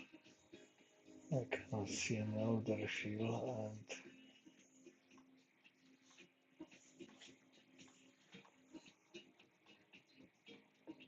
why that's still an order fill.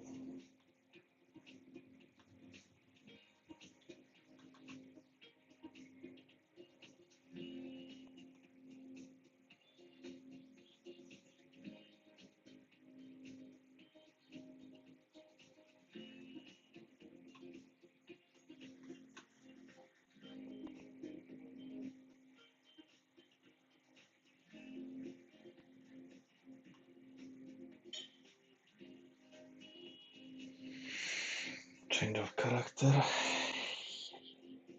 Break of structure only, yes. Small time frame.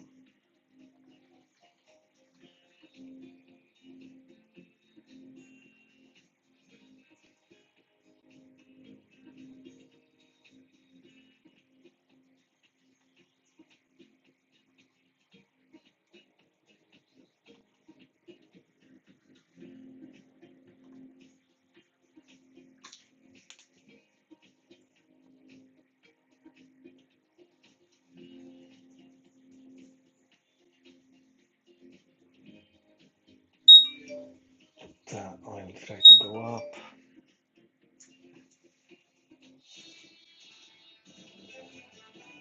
This is Bloomberg Surveillance Early Edition with Francine Rothbard.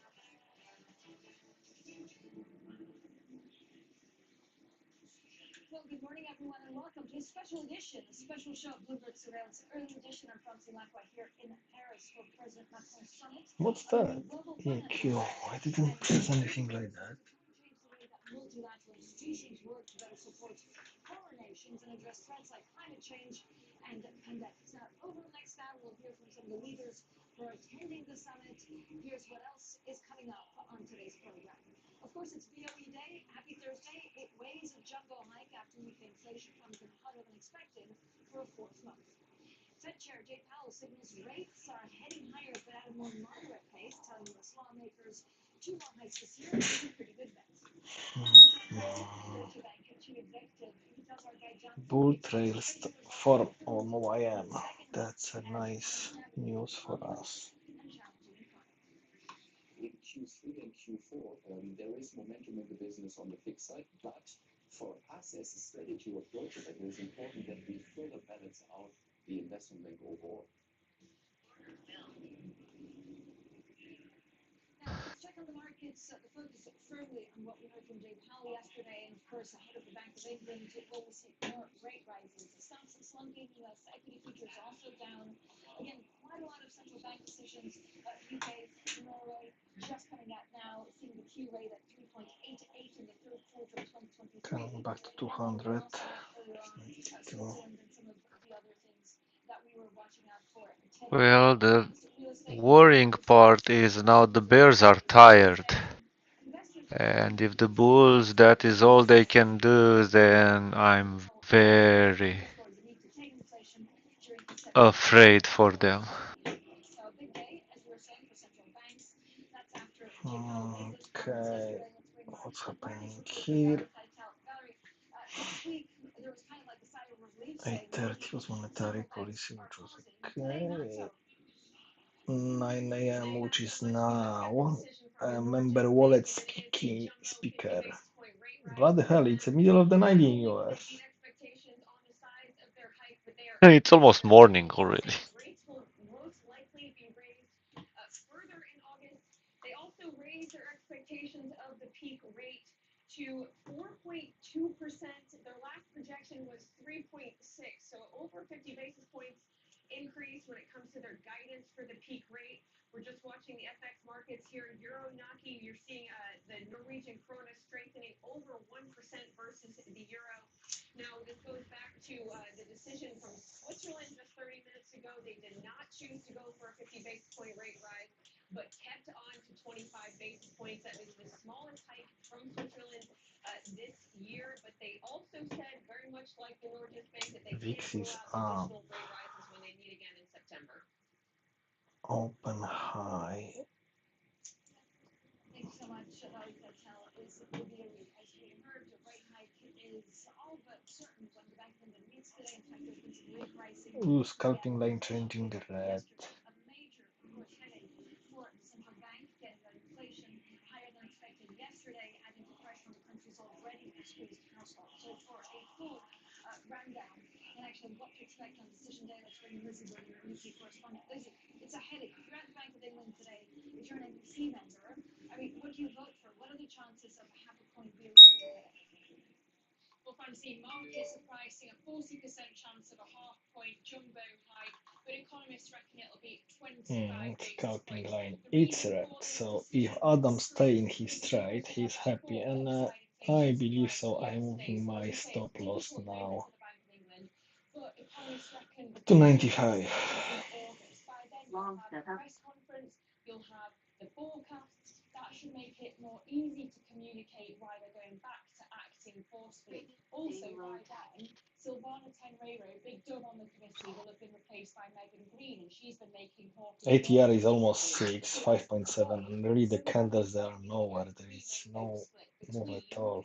The doves, like Tenreiro and Swati Dingra, emphasising that the previous 12 hikes still have to filter through to the economy, going for a hold. Oh, that sucks. Hawkish end, so Catherine Mann, Jonathan Haskell going for 50, and the rest in the middle going for 25. It's really like so sad to watch that.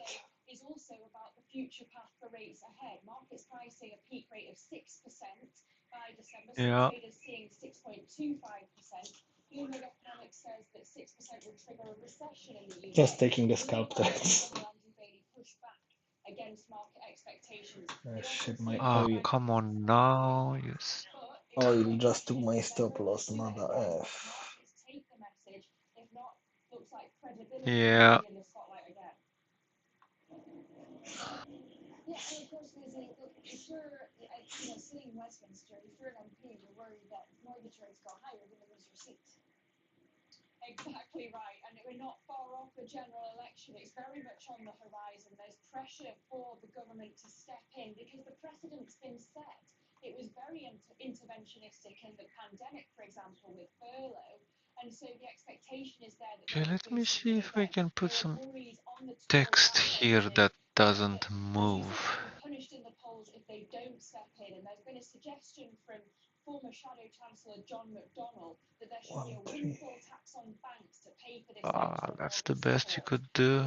The answer from the Chancellor, Rejected Jeremy Hunt, so again. far has been that he's going to do nothing that will counter the Bank of England's inflation fighting mission. We'll see what he agrees when he meets the banks on Friday in terms of other measures to ease the pain. Lisa, thanks so much. Lisa Bergen, our UK correspondent. Now, coming up, we'll have plenty more, of course, on the UK, on the Bank of England. We have a great chart looking at bonds worldwide. Plus, the Ukraine Recovery Conference continues, and the EU has already pledged some €50 billion aid package. We'll be speaking exclusively with the Executive Vice President of Economy and Trade for the European Commission. Don't miss that exclusive conversation. That's next, and this is Bloomberg.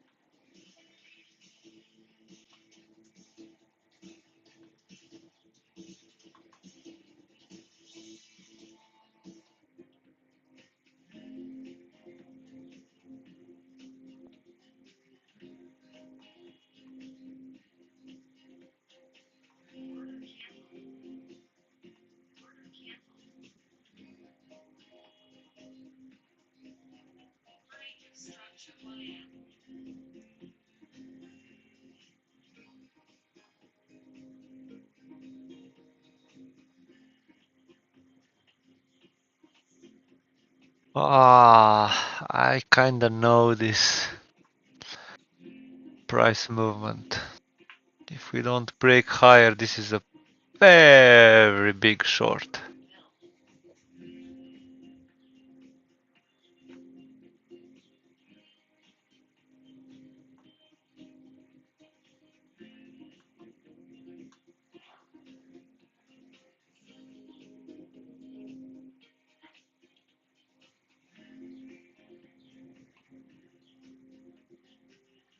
So far I like it because ES is going where it should go.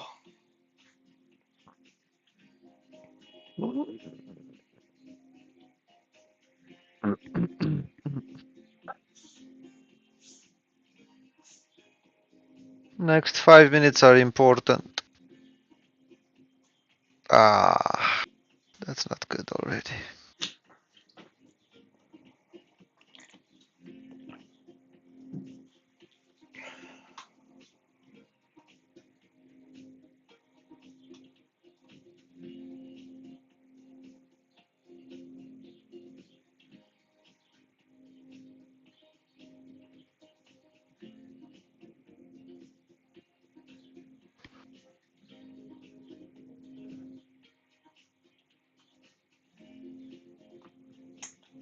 That's not good, that's true.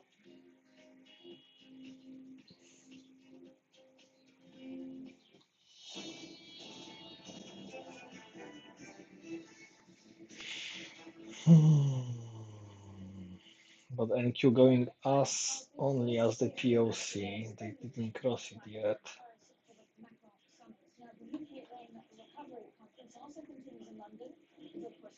They cross it POC now. was over here, was wonderful. They cross it now.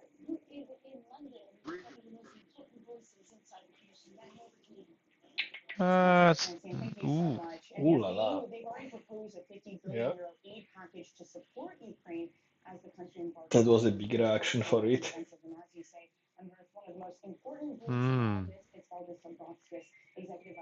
Big selling volume and we got rejected. So this was a stop hunt. That I will be in heaven. Forward a proposal of 50 billion support package for Ukraine, consisting of both grants and loans, and it covers a period of 2024 to 2027.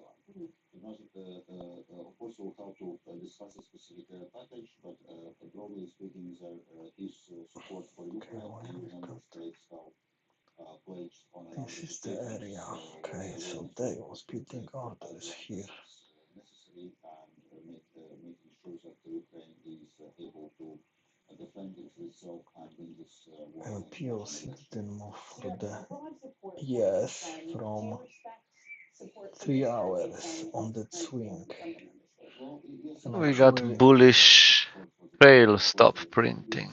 with member states it may bring some nice, adjustments, but generally speaking, it's clear that this year really we are nice focusing on how to ensure financing template in route. for this year, and this is done. So financing need for this year is covered. Actually, today EU is paying another 1.5 billion euros to Ukraine as part of our macro-financial assistance program, and now we are looking more at the medium-term focus. Therefore, this 50 billion package comes in. Where on one hand we still need to finance to cover the financing need of Ukraine, but we also need to start working on reconstruction, combining investments with reforms which are needed also for Ukraine's EU integration. Right. And so the figure of this package of 50 billion, spread out over the 4 years, it is less than has been contributed to Ukraine over the past year. So annually, the figure does look a little bit lower. How did you get to that specifically? Do you think it will need to ultimately be higher?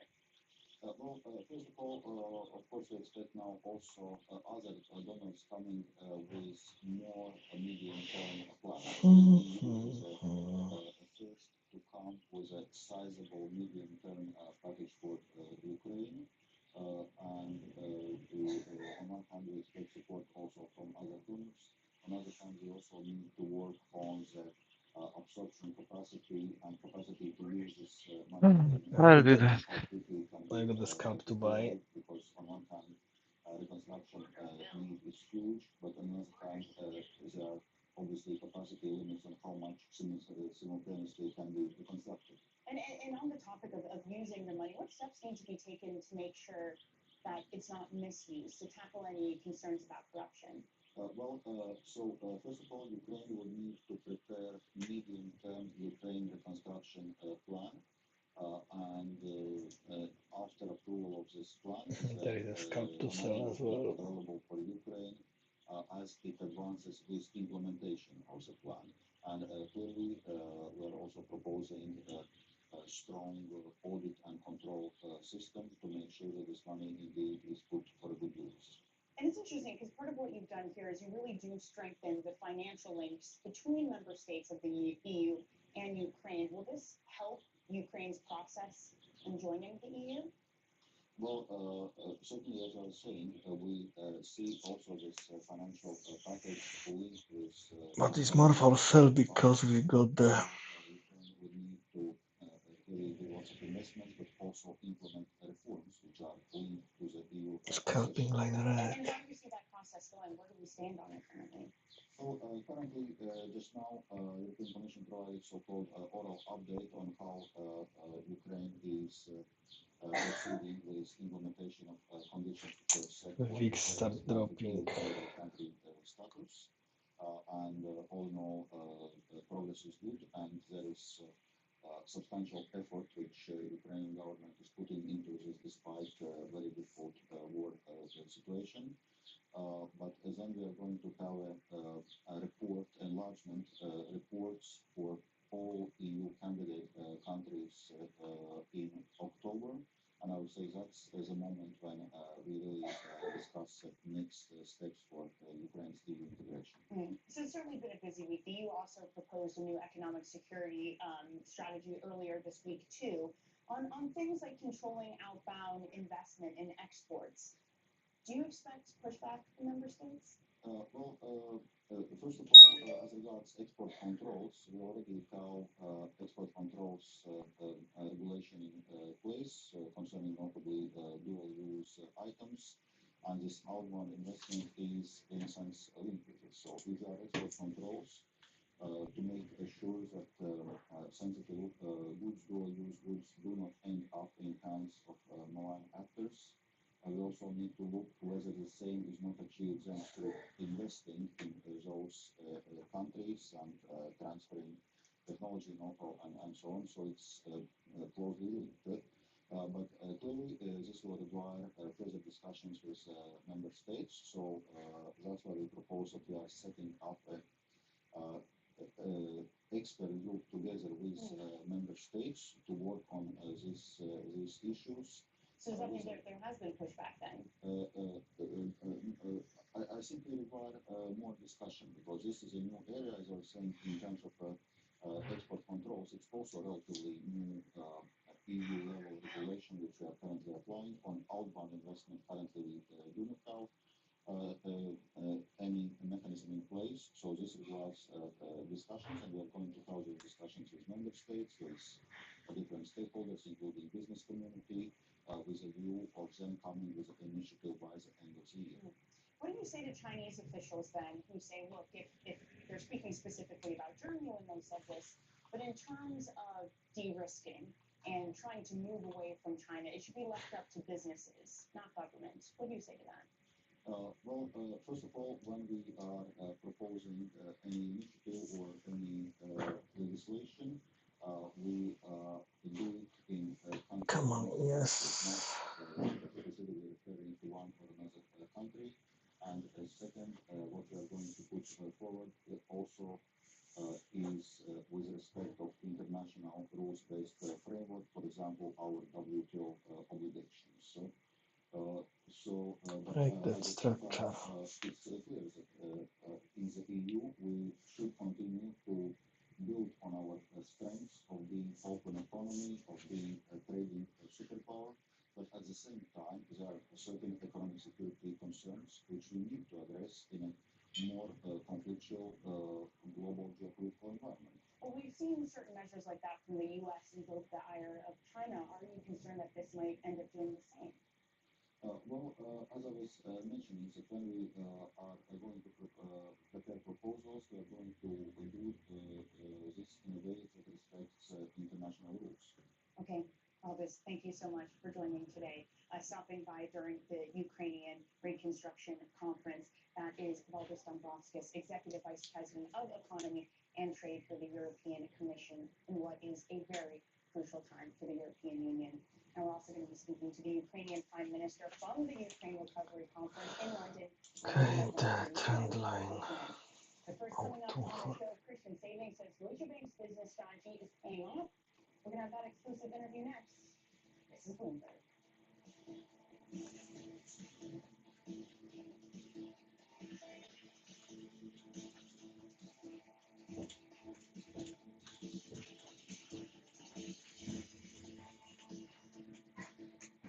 Come on, yes, bit higher. Kiedy skończysz? To moje. Przejedziesz do góry. Okay, I don't know why. Did you hear about Pavel? He changed their birthday. He changed the date to the 8th of July at his place. How you know that? Żanet. Okay.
Okay.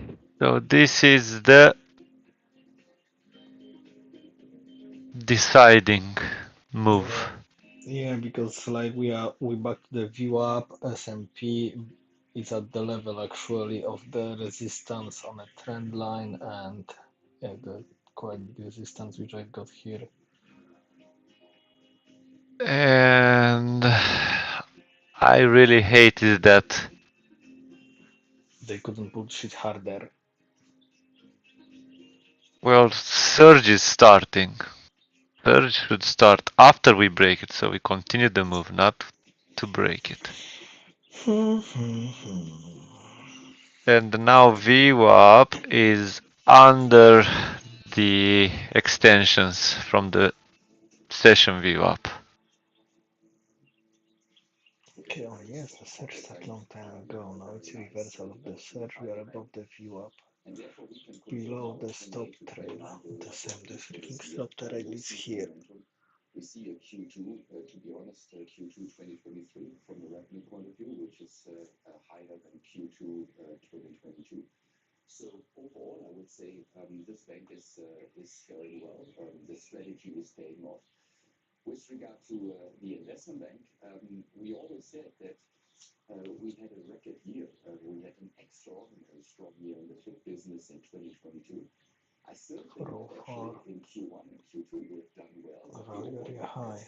Is a bit weaker than during the record year of 2023. Nice rejection. I do believe with uncertainties, for instance, the debt ceiling issue going away in the US, then with the still complex situation which is in front of us, I do believe that in Q3 and Q4 there is momentum in the business on the fixed side, but for us as a strategy of Deutsche Bank, we further balance out the investment bank overall. We have a very strong FIC business, we have a very strong ECM business. What we really wanted to achieve is that also the O&A business is further strengthened, and hence we have put a lot of investments into that.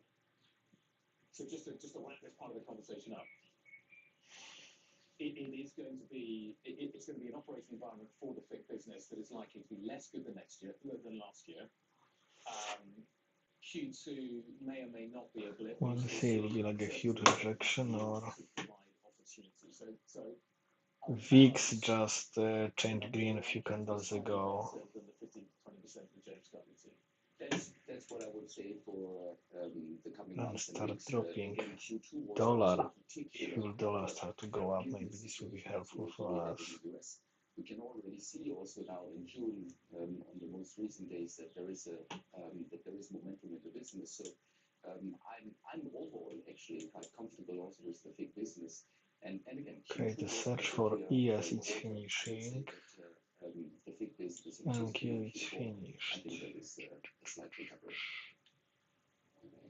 Strength oscillator showing we are bullish with the pink background. Here we are with the session. We don't have the divergent so far to make a new high. On screen for you, the trend economy is surging against the euro after the Norges Bank, the Norwegian central bank, actually raised its benchmark rate by 50 basis points and flagged another increase in August. Now, the Monetary Policy and Financial Stability Committee for Norway decided to raise the policy rate by 50%, well, 0.5 percentage points. They're basically saying that the current assessment of the outlook and balance of risks implies that the policy rate will most likely raise further in August. So we are seeing, after also we heard from Jay Powell yesterday, that the fight needs to continue. We are seeing more aggressive moves from central banks. We'll see what we hear from the Bank of England. That's at 12 p.m. UK time. Now, Bitcoin has jumped for more than 20% back above the 30,000 level since BlackRock surprise filing for Bitcoin ETFs last week. The move has sparked a flurry of similar applications from larger issuers. What your long setup will do?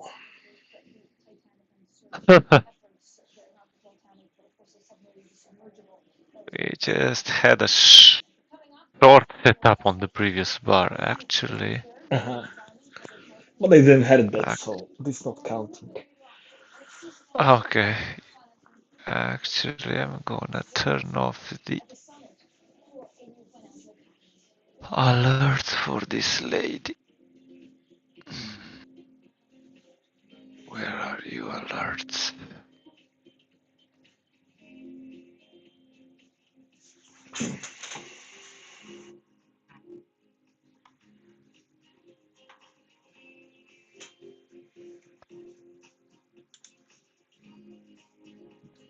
Okay, volume high is high, so you can go there. There is a golden zone. 0.30. Yeah, Adam was expecting a big move and it's like nothing. Yeah.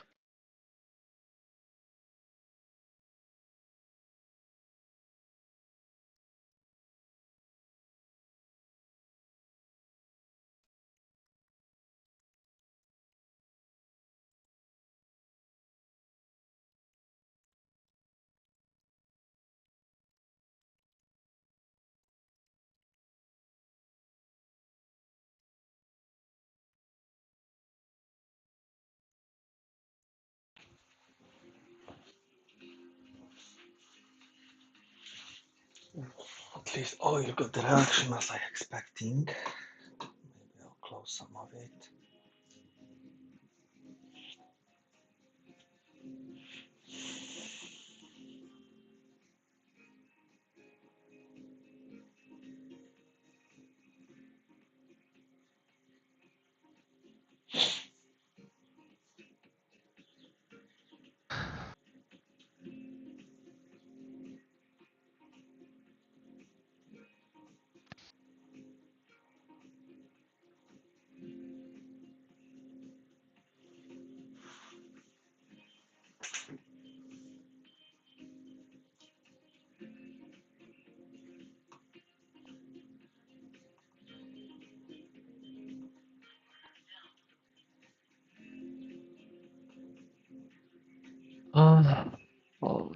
Okay, so the chop continues.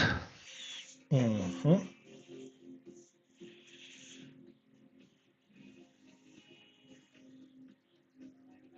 Okay, 1 hour 30 minutes into the London session.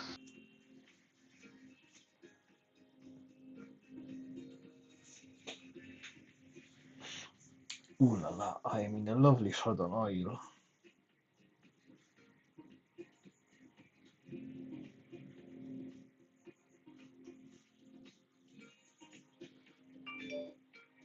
If you break that, I will be really in heaven. It will go to my golden zone. At least. Which is $1,000.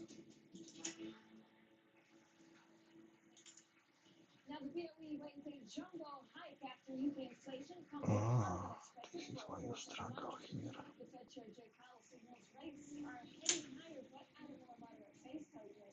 Well, we cannot do anything if there is no market participation. Yep, that's true.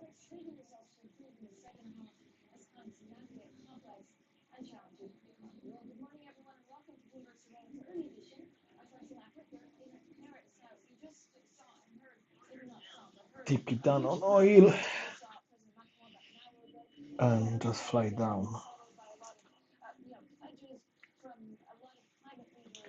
I hope I at 58, 72.58.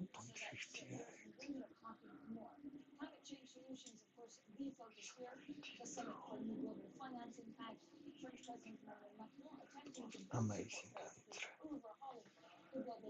And final TP 7157.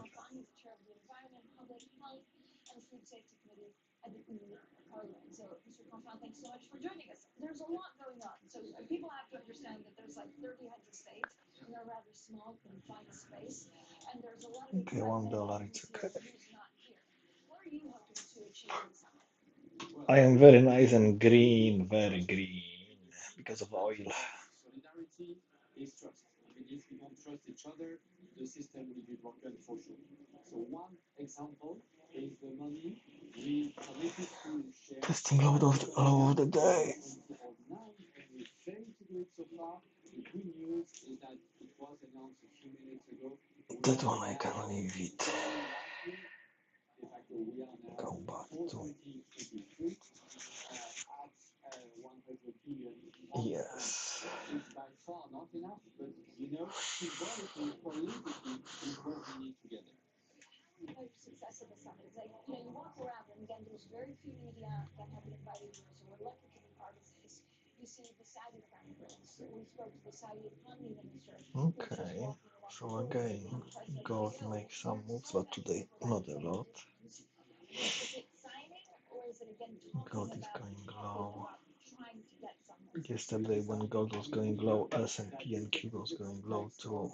China and the US being on more and more conflictual line, on having more and more climate impact, and the failure of the COPs to deliver on enough climate action. All of that is destroying trust.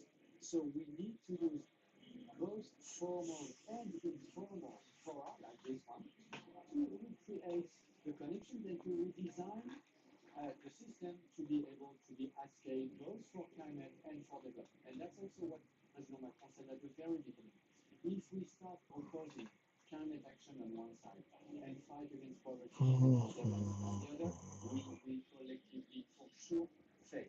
So that's why we need to design new tools like guarantees, way to have more injection of private capital and so on. That's the core of the agenda. Some old tools are actually not working. If you look at the new green deal, right, it's faced with so much pushback from constituencies, from countries, for example, on everything from renewables to nature restoration.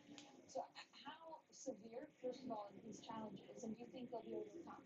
Yeah, so that's the problem when we turn into climate action into reality, that it starts having impact, and then you have opponents saying, well, what is going on? The most annoying price action from ages. Changing the business models here in Europe. It's pretty annoying, yes. But also negative impact for some businesses, and they are pushing back. They are pushing back, and that's why. Do you worry about these challenges? So I'm not worried, but I can tell you that every day we work very hard to counter this backlash that is coming Oil from is halfway. European Trumpism. Okay, we are below 60, 60 change red, 200 sorry change red, and from long time, so this was the nice short to grab from view up because scalping line was red. And we have to now make sure that we win this political, this spiritual battle we are in to continue proceeding on the green. Yes, scalping line change red now, but we rejected, so can we really remove this trading stop? So good news is that last year will remain as the year when Very nice reaction. and clean tech really Testing view up. View up is green on yes from a little bit of time. you have IRA. In China, you have domestic policies, and in the EU, you have the Green Deal and everything what we have been doing. And this is good news because the only way to Which is really win nice. the climate battle is to have productivity gains, to have decreasing cost of production, and being producing at scale. So that's what we do. It's up to us to be part of the winners and not of the losers. But then we have domestic EU policies, public support. We change the framework for state aid regime, for instance. You just have to put the policies in place that attract the money. When you look at the 409. when you look at the contributors and the corporate sectors that are concerned, the vast I'll be happy majority with is that for is for the morning session. If you energy visit previous day close on a yes. the US domestic market, EVs, of course, which is good. It's good. I mean, it's good that we have including European companies, producing in the US for the domestic US market. But it will not prevent them to produce domestic EU for the EU market. But what about the developments? I am, because if you look at the cost, for example, of producing hydrogen, clean green hydrogen, in the US is going to go so much cheaper. Why would you not bring that technology to the US instead of developing it? Hydrogen is one of the very few counter examples of what I said. But the vast majority of IRA money is for the domestic US market. And then part of it, a small part, is for exports, or also domestic US market for green hydrogen, but also for exports. But then, if for us it means that we could get part of our green hydrogen cheaper because there is a good, sound US policy making it cheaper. Okay, if you're not accepting, yes. If we entirely rely on this, that will make a problem for us in terms of liquidity. But if it is part of it, what's the problem? Everything got the bully. Bearish trail stop. At the end of the day, it's all about the finance, right? And you're taking a step forward and sometimes a step back.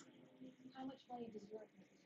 It's very complicated to say, to be honest. Why? Because at the EU, you know that by heart, there are member states, plus the EU level. Adam didn't reply anything, so probably he closed his shorts, or he's still in it. Federal money with the budget and Washington and DC, and the EU Brussels-based budget, because as you know, the total budget of the EU is 1% of the total EU GDP, when the total federal budget in DC is around 20% of the US GDP. So you cannot compare those.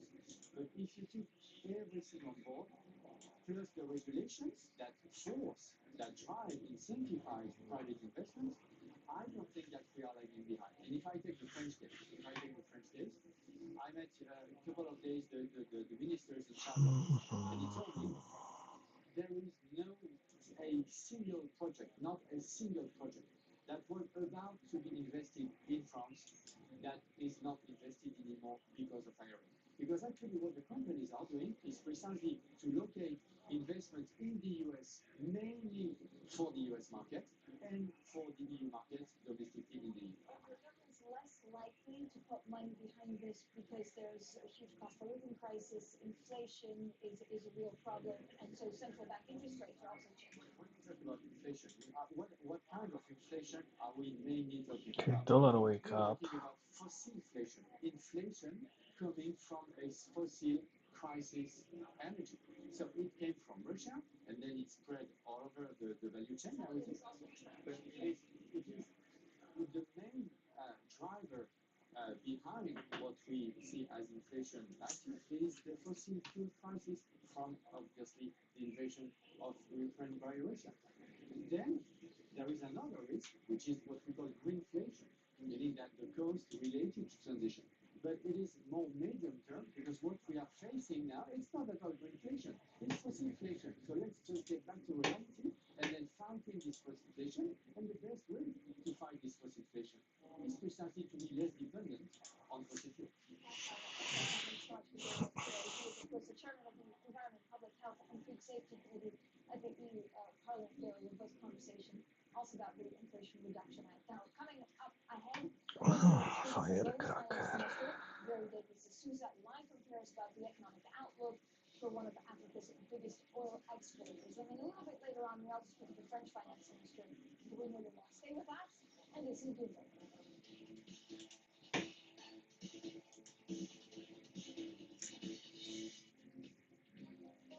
This is where we change bearish.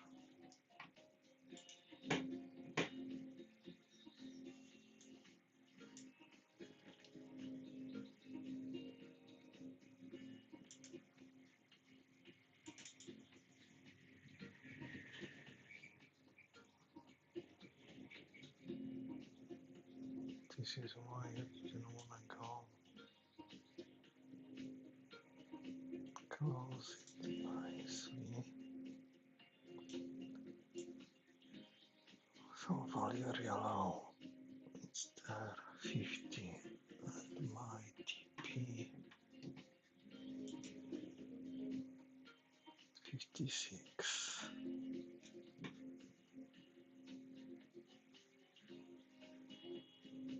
Okay, so we should go grab the liquidity from here as soon as we'll pass that.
missile the 5 minute of result. 1 minute to clear the buy area.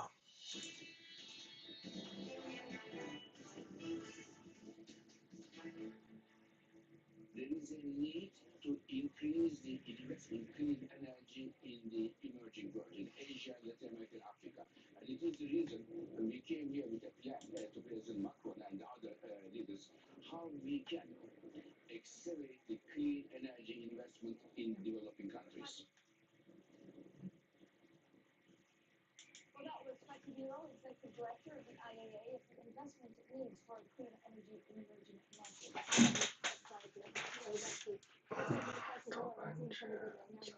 We're here live in Paris at Macron's summit for refinancing. I am delighted also to be joined by Bill the Finance Minister of Angola. Minister, thank you for joining us. There's a lot to talk about. It's oil subsidies. Of course, this is a huge summit that will make an impact on Angola. Are you seeing the right signs from here about transitioning and getting enough support from some of the countries that need transfer funds? Yes, for sure. I think the political will is there. The commitment is there. Now what we need to see is the actions, the pragmatic actions for us to address.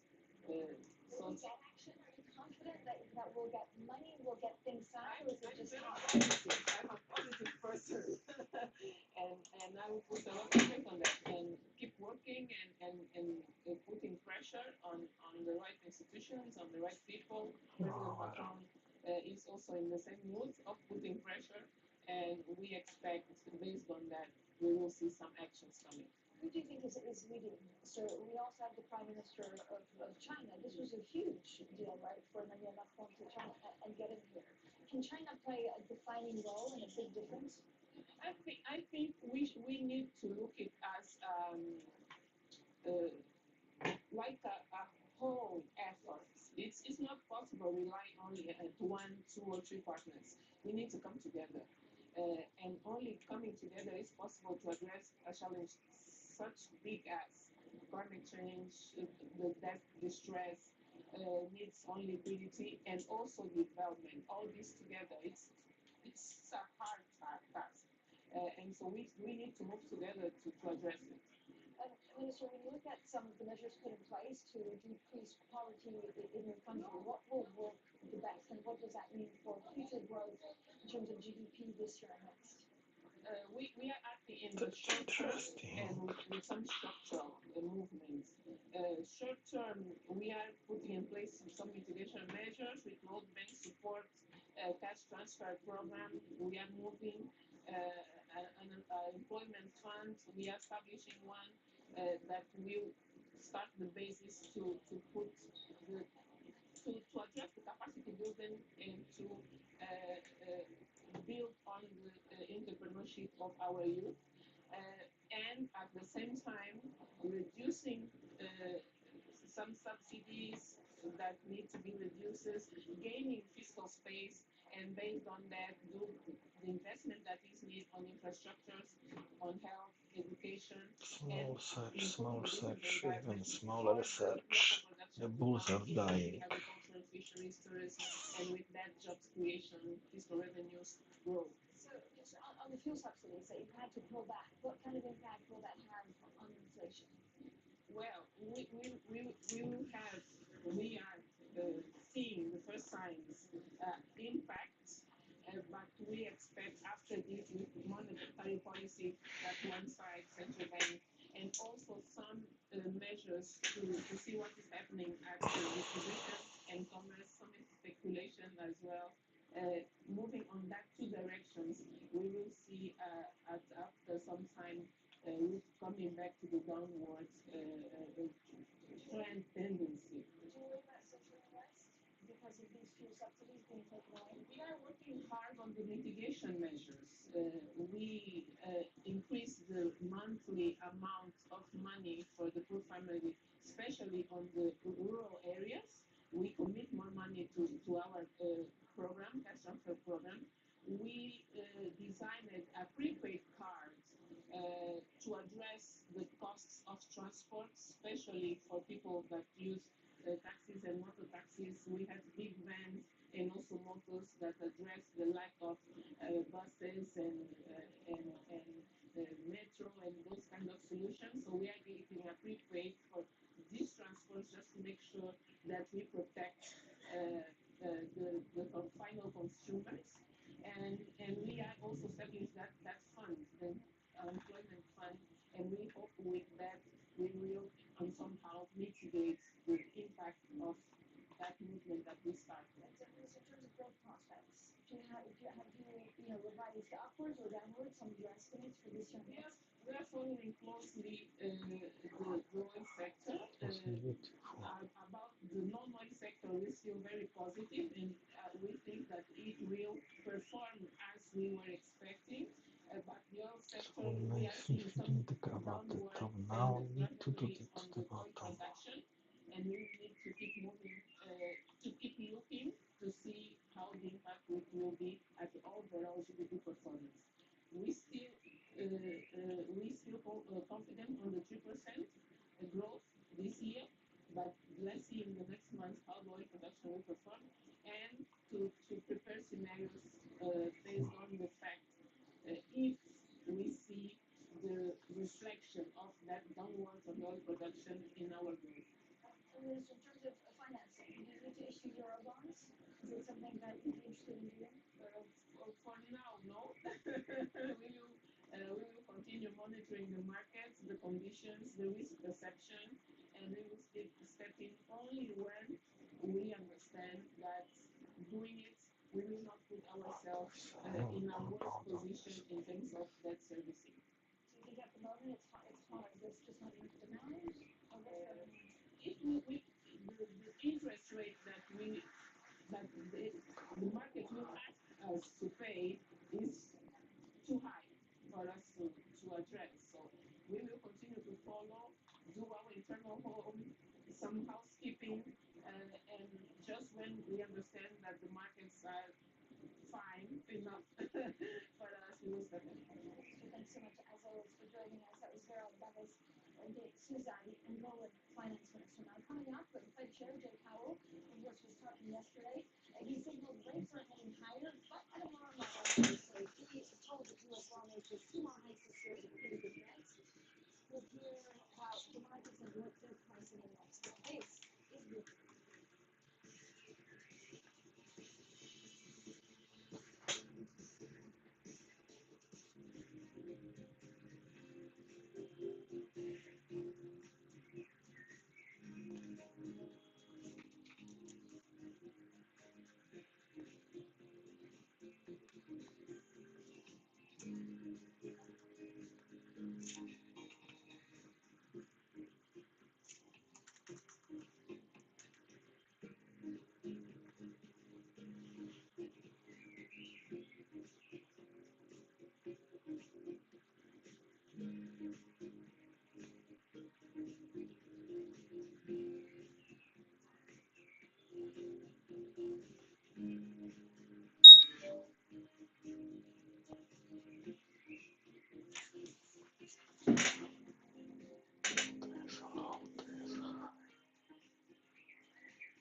Still we're printing a bullish trail stop.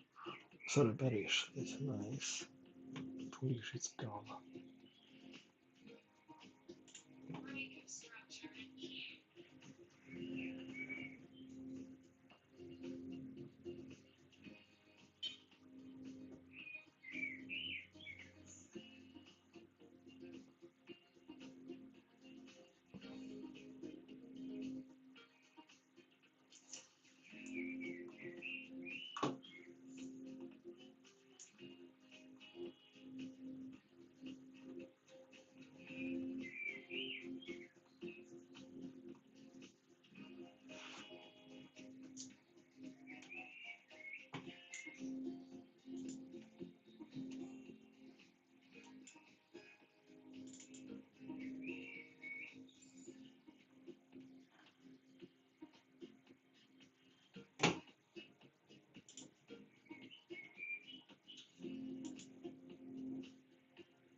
10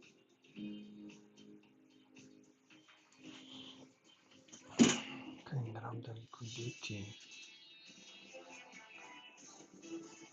If we break that, that would be nice drop. Well, that was the Federal, actually, we'll hear from the Federal Reserve Chair Jay Powell in just a second, telling Congress that Fed policymakers expect interest rates and they will need to move higher to contain price pressure. So let's listen. I think we have Jay Powell, otherwise we know exactly what he said. He basically wants to be more hawkish, so he wants to hike more, but maybe not so aggressively. A couple of other things that we need to watch out for because it's a big central bank day. So first, let's hear from Jay Powell, and I'll have a full roundup of what else we know. We never used the word pause, and I wouldn't use it here today. What we did was we agreed to maintain the rate at that meeting. Almost every single of the 16 of the 18 participants on the FOMC wrote down that they do believe it'll be appropriate to raise rates, and a big majority believes raise rates twice this year. And I think that's a pretty good guess of what will happen if the economy performs about as expected.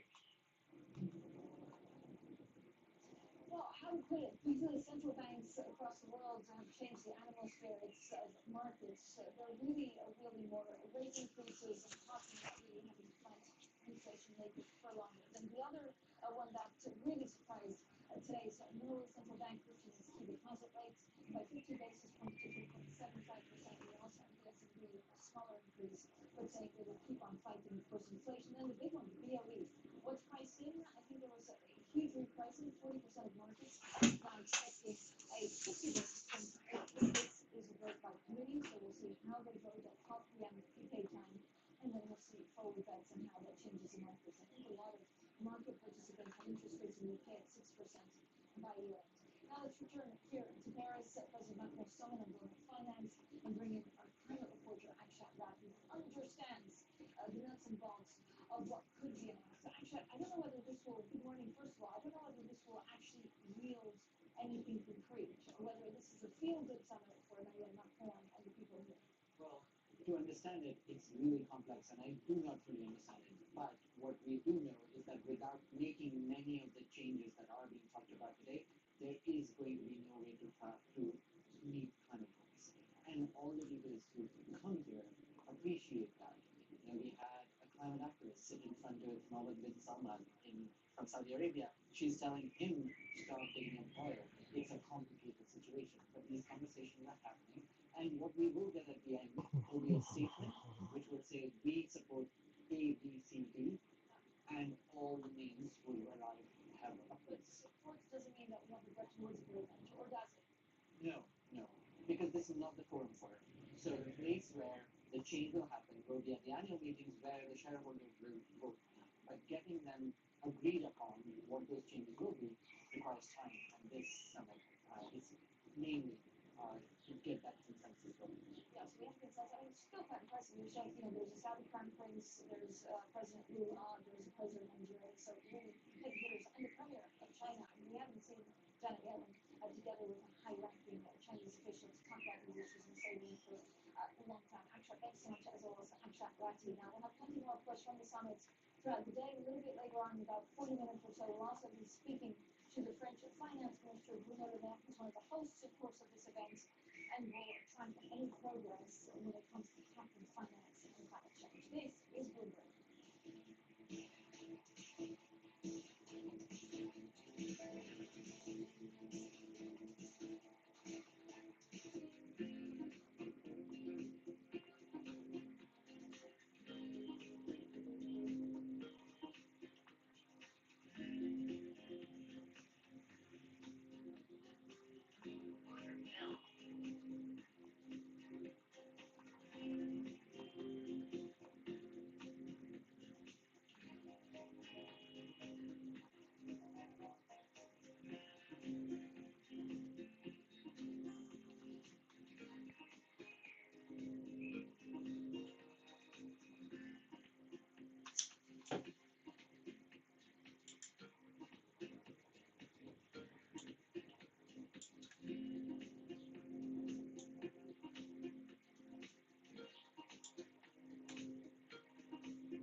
Okay,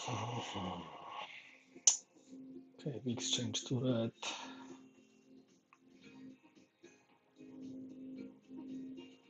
We're finishing the bearish surge, so it will be continuation of bear move or we'll go higher. Below 200, below 36.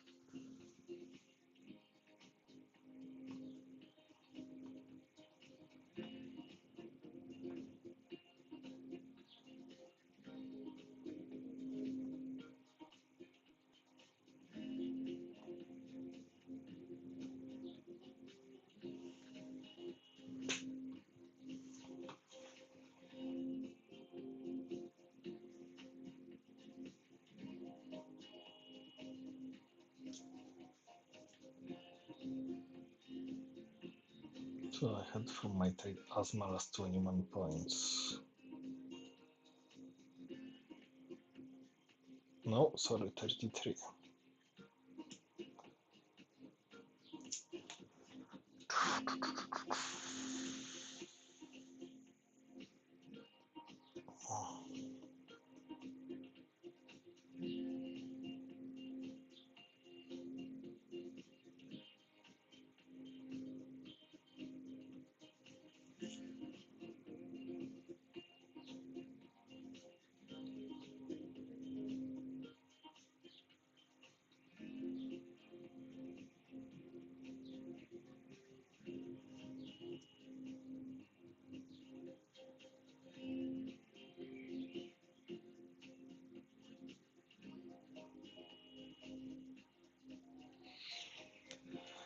One minute still green.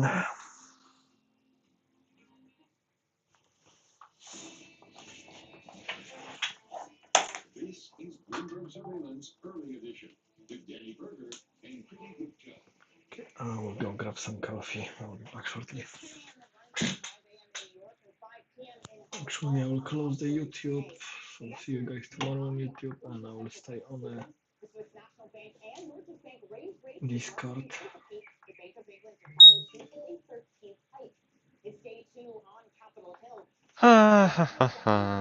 Nothing, nothing. Nothing. I just